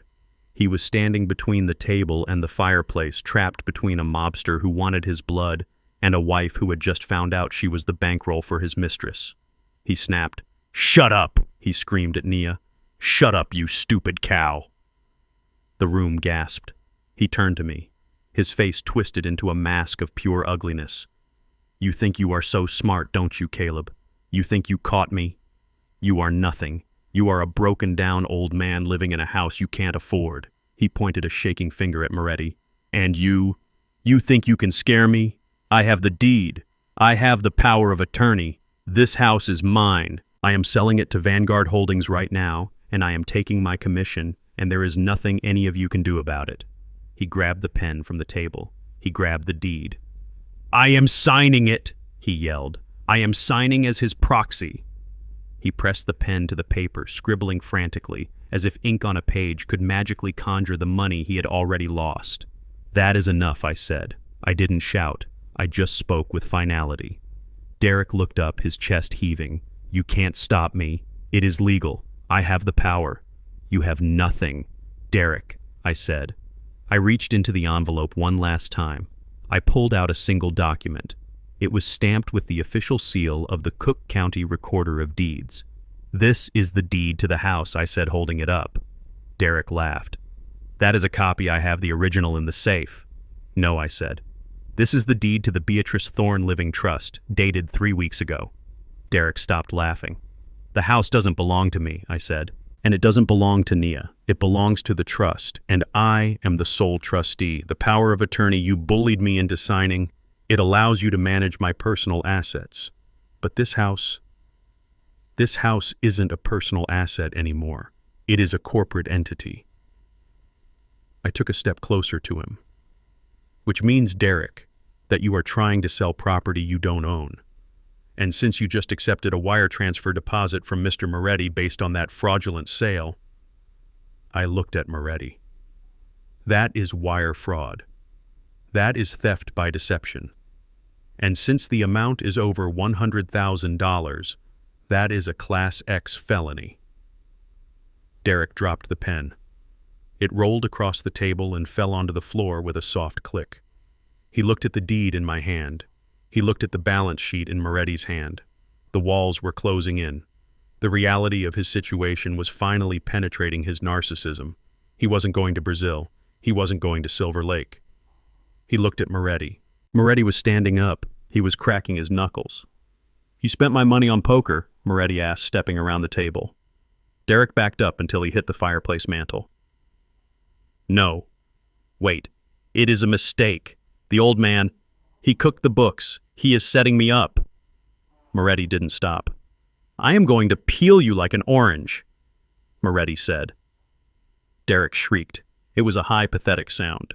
He looked around for an exit. The front door was blocked by Moretti. The kitchen door was blocked by me. He did the only thing a coward could do. He lunged at me. He grabbed the heavy crystal champagne bottle from the table and swung it at my head. "You ruined everything," he screamed. "Die, you old bastard," Nia screamed. I didn't move fast enough. I raised my cane, but I was 71. He was 40 and fueled by desperation. The bottle shattered against my raised arm. Pain exploded in my shoulder. I fell back against the table, the document sliding to the floor. Derek raised the jagged neck of the bottle. He was going to finish it. He was going to kill me right there in the living room. "Police!"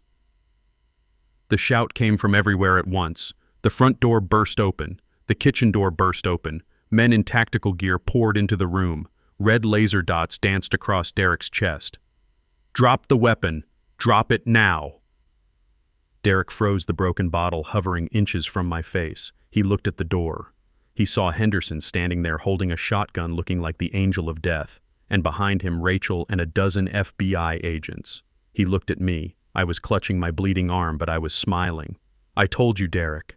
I whispered loud enough only for him to hear. "I am the auditor, and your account is closed."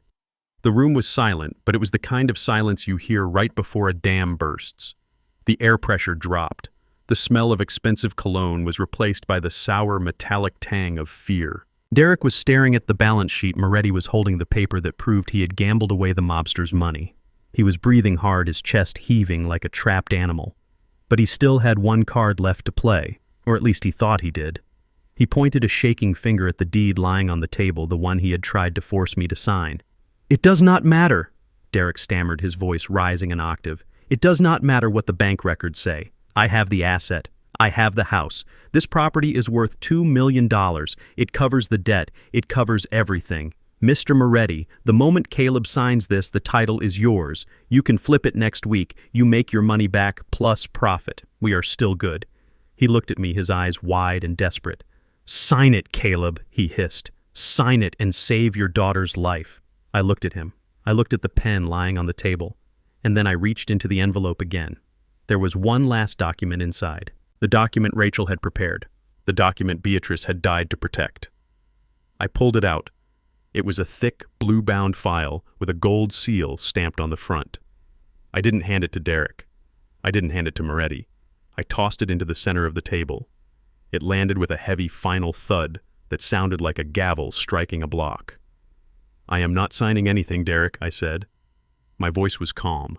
It was the voice of a man who has checked the math and knows the equation is perfect. Because that paper you are trying to force me to sign, it is worthless. It is toilet paper. Derek laughed. It was a high, jagged sound. "You are bluffing. That is the deed. I took it from the safe myself." "You took a deed from 1990. I corrected him. "You took a piece of history. But you didn't check the county records, did you? You were too busy gambling online. You were too busy buying tennis bracelets for your mistress. You forgot the first rule of real estate. Always check the title." I leaned forward, resting my hands on the table. "The house does not belong to Caleb Thorne," I said, "and it certainly does not belong to you." 3 weeks before she died, Beatrice transferred the property, transferred it to who Derek screamed. "To the Beatrice Thorne Living Trust," I said. The words hung in the air. Derek blinked. "The trust." I nodded. "It is an irrevocable trust, Derek. Do you know what that means?" "It means the asset is locked. It means it cannot be sold, transferred, or used as collateral without the express written consent of the sole trustee." "And who is the trustee?" Derek whispered. I tapped my chest. "Me," I said. "Only me, not Naya, and definitely not you." I picked up the blue file and flipped it open to the ownership page. I spun it around so Moretti could see. "Mr. Moretti," I said, "you can read, can't you?" "Look at the owner of record." Moretti looked down. He read the line. "Beatrice Thorne Living Trust." He looked up at Derek. "You sold me a house you don't own?" Moretti asked. His voice was dangerously quiet. "No." Derek backed away, his hands up. "It is a trick. He is lying. He forged it. It is filed with the county," I said. "It is public record. You can check it on your phone right now. Go ahead. Look up the parcel number." Moretti didn't check his phone. He didn't need to. He saw the truth in Derek's eyes. He saw the panic. He saw the realization that the safety net had just been set on fire. Derek turned to Nia. "Naya, tell him we own this house. Tell him your mother wouldn't do this." Nia was standing by the fireplace. She was shaking. She looked from me to Derek and then to the terrifying man sitting on her sofa. She had just learned about the mistress. She had just learned about the theft. And now she was learning that her husband had committed the ultimate fraud. "He scammed them," Nia whispered. The realization hit her voice like a physical blow. "You scammed them, Derek. You took their money, and you tried to sell them a house that isn't yours. It was mine." Derek shouted at her. "It was supposed to be mine. She cheated me. Your mother cheated me from the grave." "He cheated you," I asked coldly. "You stole her medicine, Derek. You stole her life savings, and now you are mad because she didn't let you steal her home too." Moretti stood up. The movement was slow, tectonic. The leather sofa groaned as his weight shifted. He stood a full head taller than Derek. He adjusted the cuffs of his expensive suit. "Let me get this straight," Moretti said. He walked around the table. He didn't look at me. He didn't look at Nia. His eyes were locked on Derek. "You took $500,000 of my organization's money. You lost it playing online poker. And then to cover your tracks, you fabricated a sale of a property that belongs to a trust." Derek hit the wall. There was nowhere left to run. "Mr. Moretti, please," Derek begged. "I can fix it. I have other assets. You have nothing." Moretti said. "You don't have the money. You don't have the house. You have wasted my time, and you have insulted my intelligence." Moretti reached into his jacket. Nia screamed. It was a sharp, piercing sound that shattered the tension. Her eyes rolled back in her head. Her knees gave way. She crumpled to the floor in a heap of black fabric. "Nia," I shouted. I started to move toward her, but Moretti's hand came up. He wasn't holding a gun. Not yet. He snapped his fingers. The two men standing by the front door, the ones I had thought were catering staff, stepped forward. They reached under their jackets. The glint of steel was unmistakable. They weren't waiters. They were soldiers. "Lock it down," Moretti ordered. "Nobody leaves." The men moved to block the exits. One stood in front of the main door. The other moved to the kitchen entrance. Derek looked at the men. He looked at his wife, unconscious on the floor. He looked at me. "You did this," he screamed at me, spit flying from his mouth. "You killed us. You crazy old man. You called down the thunder on all of us." Do you know who these people are? They are going to kill us and bury us in the basement." I looked at Moretti. "Let my daughter go," I said. She had nothing to do with this. She didn't know. Moretti laughed. It was a dry, humorless bark. "She signed the checks, didn't she?" "She is his wife. She is part of the package. You don't get to pick and choose who pays the bill, old man. When you dance with the devil, the whole family burns." He turned back to Derek. "You have 24 hours, Moretti said, "to get me my money, plus interest." "I don't have it," Derek sobbed. "I told you the accounts are frozen." "Then start selling parts," Moretti said. "Kidneys, liver, I don't care." He took a step closer to Derek. Or maybe Moretti said, his voice dropping to a whisper. "Maybe I just take the house anyway. Maybe I burn it down with you inside it to collect the insurance. That might cover the principal." Derek's legs gave out. He slid down the wall, weeping. I looked at Nia on the floor. Her breathing was shallow. She was out cold. I looked at the men blocking the doors. I looked at Moretti, a mountain of violence standing in my living room. I had anticipated the anger. I had anticipated the threats. But I had underestimated the speed of the escalation. I had trapped the rat, but I had locked myself in the cage with the tiger. But I wasn't afraid. Because Moretti didn't know about the text message I had sent 5 minutes ago. He didn't know about the van down the street. I picked up the champagne bottle Derek had poured for me. I held it by the neck. "Mr. Moretti," I said. He turned to look at me, annoyed. "Sit down, old man, before you get hurt." "I am not the one who is going to get hurt," I said. I took a sip of the champagne. I swallowed it. It still tasted terrible. "You are trespassing," I said. Moretti looked at me like I was insane. "Trespassing? I am about to own this place." I shook my head. "No. You are standing on private property owned by the Beatrice Thorne Living Trust. And as the trustee, I am asking you to leave." Moretti smiled. A cruel, ugly smile. "Make me." I looked at the clock on the mantel. It was 7:29. "I don't have to," I said. Boom. The sound wasn't a gunshot. It was the front door exploding inward. The wood splintered. The heavy oak frame I had sanded and stained myself shattered into 1,000 pieces. The man guarding the door was thrown backward by the force of the battering ram. He landed on the coffee table glass, shattering everywhere. Flashbangs rolled into the room. White light. Deafening noise. Screams. I closed my eyes and covered my ears. I knew it was coming. I had planned it, but the violence of the rescue was still terrifying. "Police, get down, get on the ground." The room filled with smoke and shouting. Armored figures swarmed through the smoke like angry hornets. I opened my eyes. I saw Derek curled into a ball, screaming. I saw Moretti trying to reach for his weapon, but 3 red laser dots appeared on his chest. He froze, raising his hand slowly. I saw Henderson stepping through the ruined doorway, his shotgun leveled, and behind him Rachel walking through the debris in her high heels like she was walking down a runway. I looked down at Nia. She was still unconscious, mercifully spared the chaos. I sat back in my chair. I took another sip of champagne. The house didn't exist for them, but the jail cells definitely did. I looked at Derek shivering on the floor in his tuxedo. "Happy closing day, Derek," I whispered. The sound of a flashbang grenade is not something you ever get used to. It is a concussive thump that hits you in the chest like a sledgehammer followed by a ringing in your ears that drowns out the world. For a few seconds, my living room was a chaotic blur of white smoke, shouting voices, and the heavy rhythmic stomping of combat boots. I sat perfectly still in my chair, clutching the stem of the champagne glass, watching the destruction of my son-in-law's fantasy world with a sense of cold, detached satisfaction. Police. Nobody move hands where I can see them. The commands were barked with military precision. Through the haze, I saw the tactical team swarm the room. They moved like a single organism, a wave of black armor and leveled rifles. Derek was the first to go down. He had been holding the broken bottle like a weapon, and that was a mistake. 2 officers hit him from the side, tackling him with enough force to knock the wind out of him. I heard the crack of his ribs hitting the hardwood floor, followed by a pathetic, high-pitched wheeze.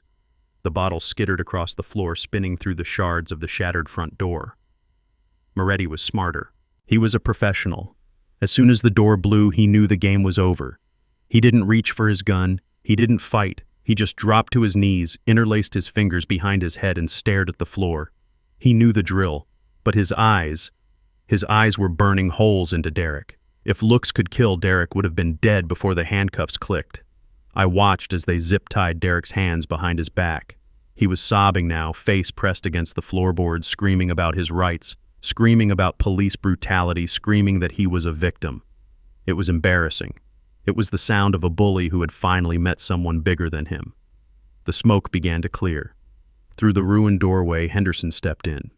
He had lowered his shotgun, but he still looked terrifying.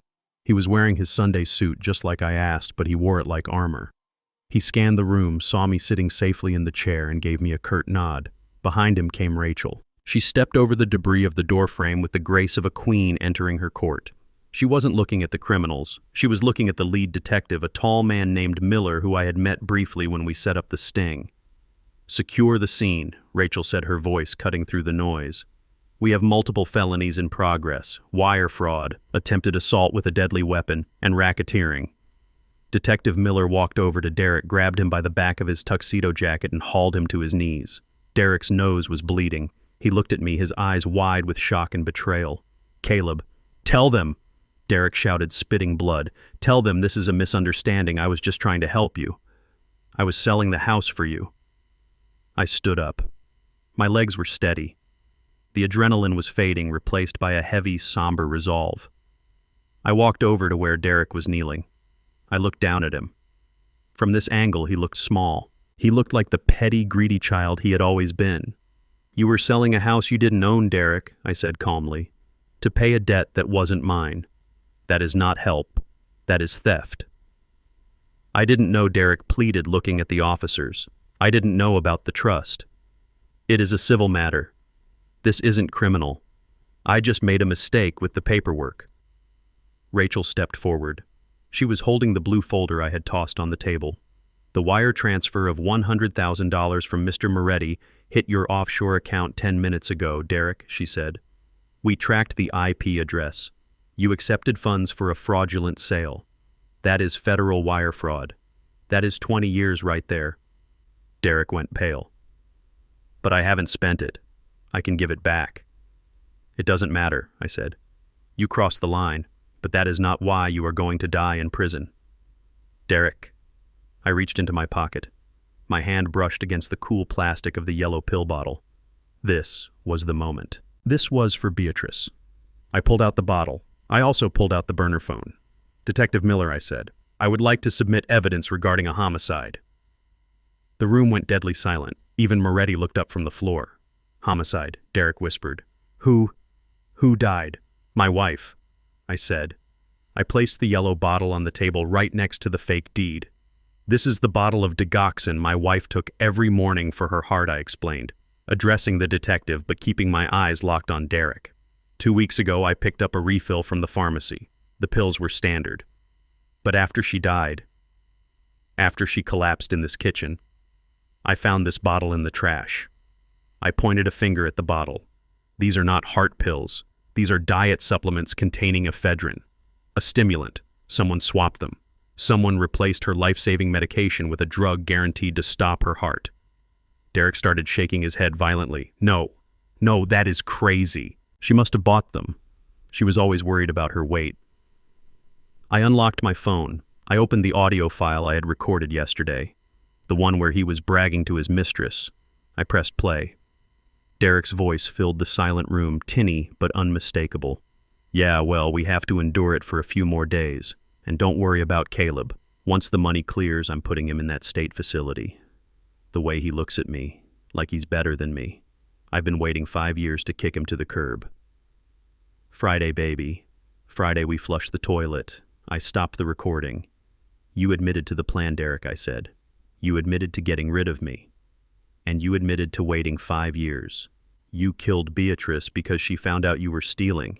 She found the pills, didn't she? She wrote it in her diary. And you killed her before she could tell me." Derek looked around the room. He saw the disgust on the faces of the officers. He saw the cold fury in Henderson's eyes. He saw the realization that there was no lawyer on earth who could talk him out of this. He tried to stand up, but the detective forced him back down. "Check the bottle for fingerprints," I told the detective. "I haven't touched the lid since I found it. You will find his prints on the cap, and you will find his prints on the original bottle he threw away in the outside bin which Mr. Henderson recovered this morning." Derek let out a sound that wasn't human. It was a wail of pure terror. "I didn't mean to," He screamed. It was an accident. I just wanted to scare her. She was going to cut me off. She was going to ruin everything. You just confessed, Rachel said coldly. You have the right to remain silent, Derek. I suggest you start using it. Detective Miller nodded to his men. Get him out of here. And get the other one too. 2 officers grabbed Moretti. They hauled him up. He didn't struggle. He stopped as he passed me. You got guts, old man. Moretti grunted. I'll give you that. I looked at him. Tell your friends, I said. The Thorne family is closed for business. Moretti actually smirked before they shoved him out the door. Then they grabbed Derek. They dragged him toward the shattered entrance. He was kicking and screaming, his tuxedo torn, his dignity gone. And that was when Nia woke up. She had been lying on the floor behind the sofa, shielded from the worst of the raid. She stirred, groaning, and sat up. She looked around the ruined room. She saw the police. She saw the smoke. And then she saw her husband in handcuffs being dragged away like a rabid dog. Derek, she screamed. She scrambled to her feet, stumbling in her heels. Derek, what is happening? She ran toward him. An officer stepped in to block her, but she tried to push past him. Let him go. That is my husband, Derek heard her voice.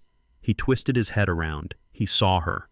And in that moment, facing life in prison, facing the end of his world, Derek Reynolds did the only thing he knew how to do.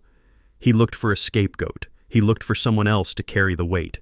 He stopped struggling. He looked straight at Nia. It was her idea, he screamed. Nia froze. The room froze. What Nia whispered. She knew Derek yelled, his voice echoing off the walls.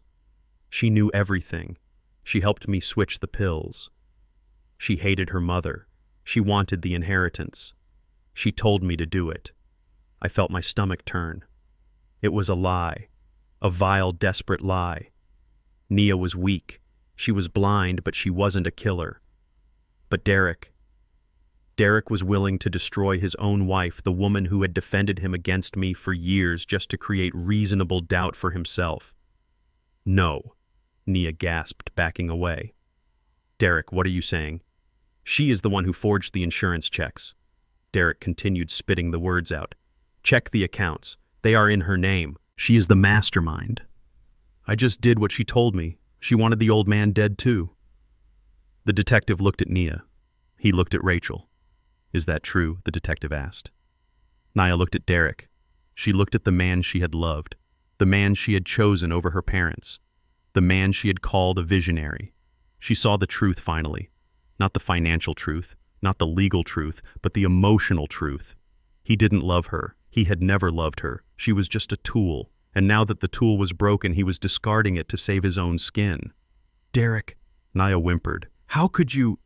Take her too, Derek screamed as they dragged him out the door. Arrest her. She is the accomplice. Don't let her get away. His voice faded as they shoved him into the back of a squad car outside, but the words hung in the air like poison gas. Nia stood in the center of the room alone. The police were looking at her with suspicion.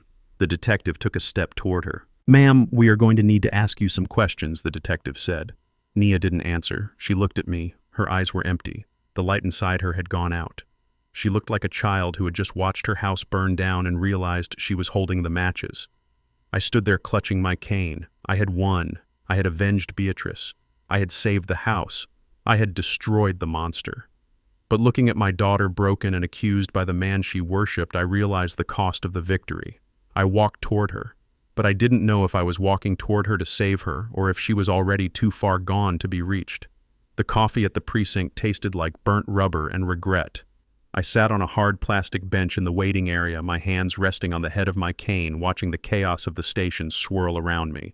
Officers were booking Derek. I could hear his voice from the holding cell down the hall. He was still screaming, still blaming everyone but himself. His voice cracking with the desperate, high-pitched panic of a man who knows the walls are closing in. But I wasn't listening to him. I was watching the door of the interview room where they had taken Nia.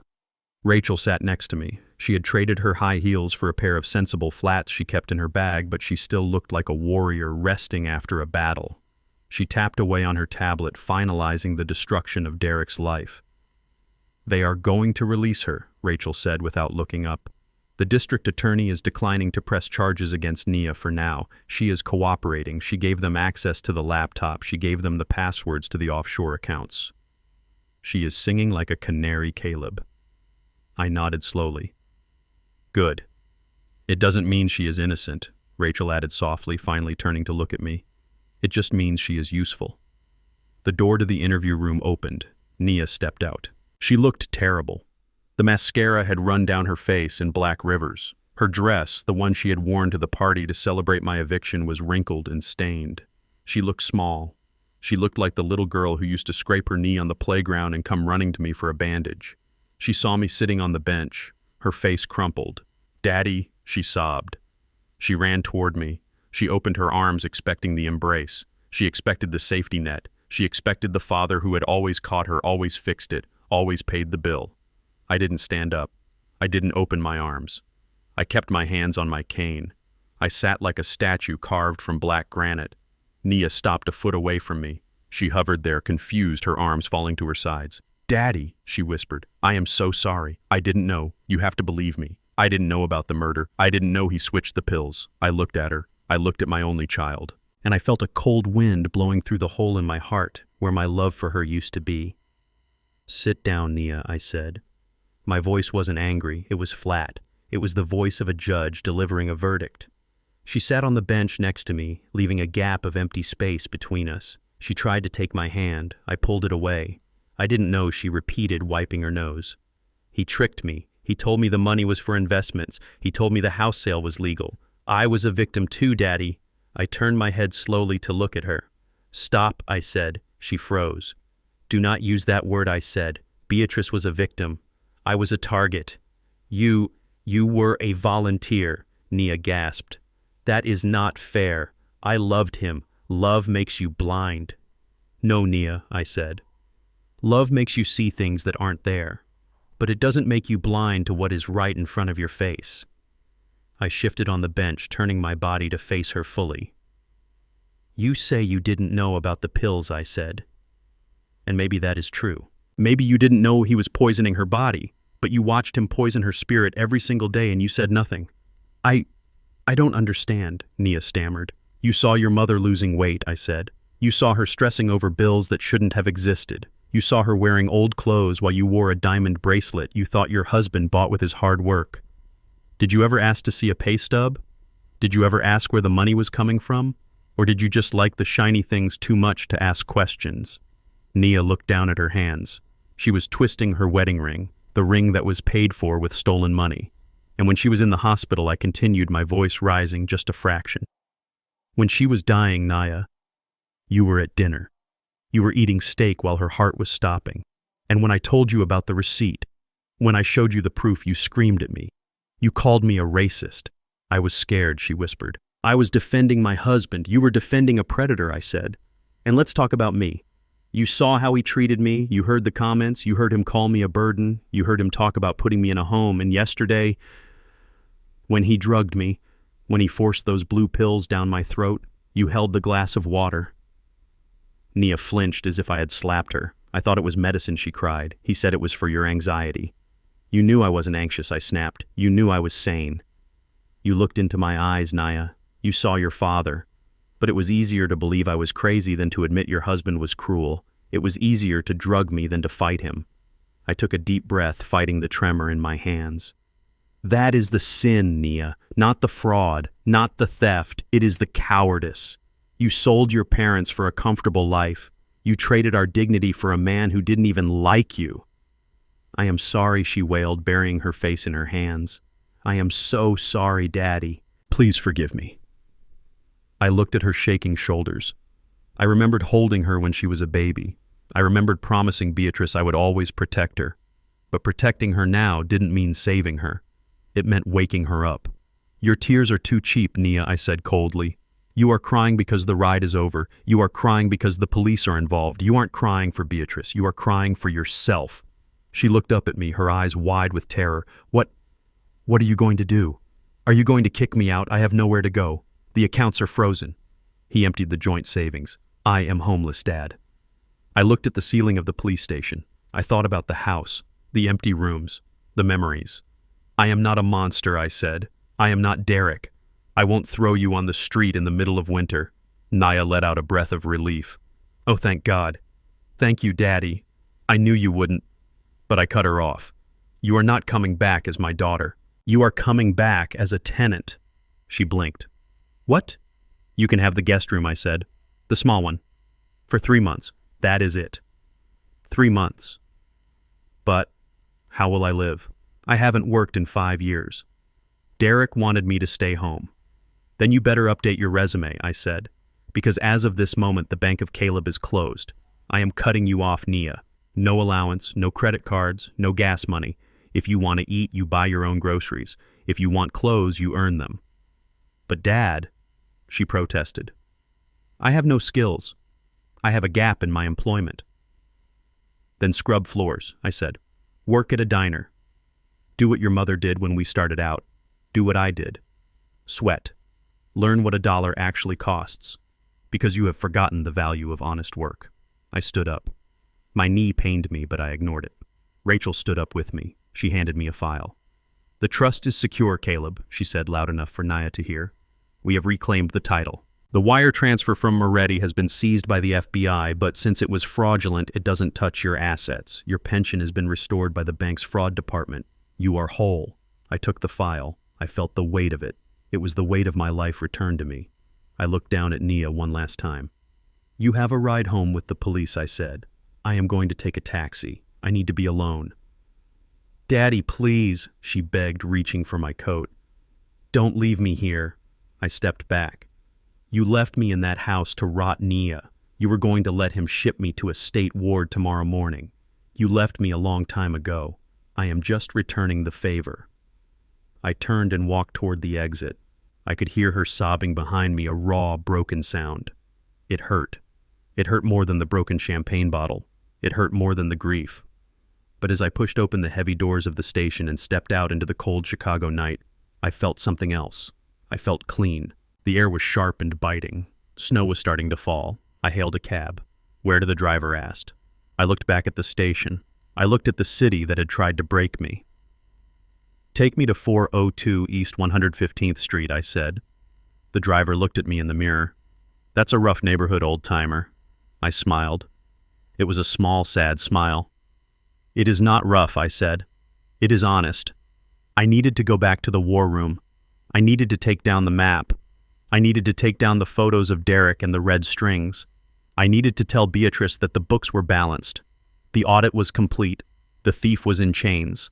And the daughter she loved, well, the daughter she loved was going to have to learn how to walk on her own 2 feet without standing on our necks to do it. I sat back in the seat and watched the city lights blur past. I was alone. I was tired. But for the first time in a long time, I was free. The silence that followed the raid was different from the silence of the funeral. The funeral silence had been heavy, suffocating, full of unspoken grief and hidden secrets. But the silence that filled the house after the police tape was removed was hollow. It was the silence of a stage after the actors have gone home and the lights have been turned off. I walked through the empty rooms one last time. The broken front door had been boarded up. The rug where Nia had fainted was gone. The table where I had almost signed my life away was bare. I didn't feel nostalgia. I didn't feel the warmth of 40 years of memories. All I felt was the echo of Derek's screaming and the cold draft of betrayal. Beatrice was gone, and the house we had built was no longer a sanctuary. It was a crime scene. I called the real estate agent, a legitimate one, this time the very next morning. I didn't haggle over the price. I didn't wait for a bidding war. I just wanted to close the book. When the movers came, I took only what mattered. The photo albums, the jazz records, the blue velvet dress, everything else, the furniture Derek had sat on, the plates he had eaten off the bed where he had slept while plotting my destruction, I left it all behind. I sold it fully furnished. I wanted a clean slate. The legal process was swift and brutal. With the evidence from the war room and my testimony, Derek pleaded guilty to avoid a trial that would have humiliated him even further. He got 20 years in a federal penitentiary. I was told he cried when the judge read the sentence. I didn't go to court to see it. I didn't need to see him in an orange jumpsuit to know he was defeated. The auditor in me was satisfied with the paperwork. The balance was 0. As for Moretti, the RICO charges put him away for life. The neighborhood was a little safer and my conscience was clean. But the hardest part wasn't the legal battle. It was Nia. I stuck to my word. I didn't let her move back in. I didn't give her a dime. For the first month, she called me every day, crying, begging, telling me she was sleeping on a friend's couch, telling me she was hungry. It took every ounce of my strength not to transfer money to her account. It took everything I had not to be the savior. But I knew that if I saved her now, I would lose her forever. She had to learn that survival isn't a gift. It is a skill. Last week, I drove past a small diner on the south side. I parked across the street and watched. Through the window, I saw a woman in a blue uniform, her hair tied back in a hairnet, wiping down a counter. She looked tired. Her feet were probably killing her. She wasn't wearing diamonds. She wasn't driving a luxury car. But when she poured coffee for a customer, she smiled. It was a real smile, not the nervous, please don't hurt me smile she had worn for 5 years with Derek. It was Naya. She was working double shifts. She was renting a studio apartment the size of a closet. She was struggling. And for the first time in a decade, I was proud of her. She was building a life that belonged to her, not one that was borrowed from a thief. I didn't go inside. I wasn't ready, and neither was she. But I drove away knowing that one day when she comes to visit me, she will walk through the door as an adult, not a dependent. I didn't move to Silver Lake. I didn't move to any facility where they manage your decline. I bought a penthouse apartment downtown overlooking the lake. It has floor-to-ceiling windows and a balcony where the wind smells of fresh water and freedom. It is modern. It has sharp angles and clean lines. It looks nothing like the old house, and that is exactly why I like it. On Saturday mornings, Henderson comes over. We don't talk much. We just drink coffee and watch the boats go out. Sometimes we take his boat out and fish for perch, 2 old men who outlived the storms. He never asks about the raid, and I never thank him for saving my life. We don't need to. The handshake is enough. Tonight the city is quiet. The sun is setting, painting the sky in shades of purple and gold, the same colors as the bruise on my heart that is finally starting to fade. I am sitting on the balcony wrapped in a thick wool cardigan. On the small glass table next to me sits a bottle of expensive red wine, Beatrice's favorite, a Pinot Noir with notes of cherry and earth. I poured 2 glasses, one for me and one for the empty chair beside me. In my lap I have the leather-bound notebook, the diary, the war room manual. I opened it one last time. I ran my fingers over Beatrice's handwriting. I read the notes, the fears, the calculations. She had fought so hard in the shadows so that I could stand in the light. She had taken the first hit so I could deliver the final blow. I took a lighter from my pocket. I didn't want to keep this book. It was a record of pain. It was a testament to the worst days of our lives. I didn't want to remember Beatrice as a detective hunting a predator. I wanted to remember her as the woman who laughed in the rain, the woman who planted tulips, the woman who loved me. I tore the first page out. I held the flame to the corner. The paper curled and blackened, turning into ash that floated away on the lake breeze. I watched it burn. "Thank you, Bea," I whispered. "You can rest now. The house is clean." I tore out the next page, and the next. I burned them all one by one, watching the secrets turn to smoke. I watched the evidence of Derek's greed, Nia's weakness, and my own blindness disappear into the night air. When the last page was gone, I closed the empty leather cover. I set it down. I picked up the wine glass. I looked at the horizon. "To us," I said to the wind. I took a sip. It tasted rich and full. It tasted like life. I am 71 years old. I have lost my wife. I have lost my home. I have lost the illusion of a perfect family. But as I sit here looking at the lights of the city reflected in the dark water, I realize I have found something else. I found my spine. I found my dignity. And I found the truth. The auditor is retired. The books are closed. And for the first time in a long time, I am looking forward to tomorrow. Many of us believe that protecting family means keeping the peace at all costs. But silence in the face of exploitation isn't love. It is complicity. My wife Beatrice taught me that sometimes the greatest act of devotion is preparing for a war your loved ones are too blind to see. Trust isn't a blank check you hand over because of shared blood or marriage vows. It is a ledger that must remain balanced. When you hand over the keys to your life, make sure you are the only one who holds the master lock. Protect your dignity first. Everything else is negotiable. If you enjoyed this story and support the idea that it is never too late to fight for what is yours, please hit that like button and subscribe to the channel. Have you ever had to make a tough decision to protect your financial future from a family member? Let me know in the comments below. I read every single one. Stay strong, and I will see you in the next story.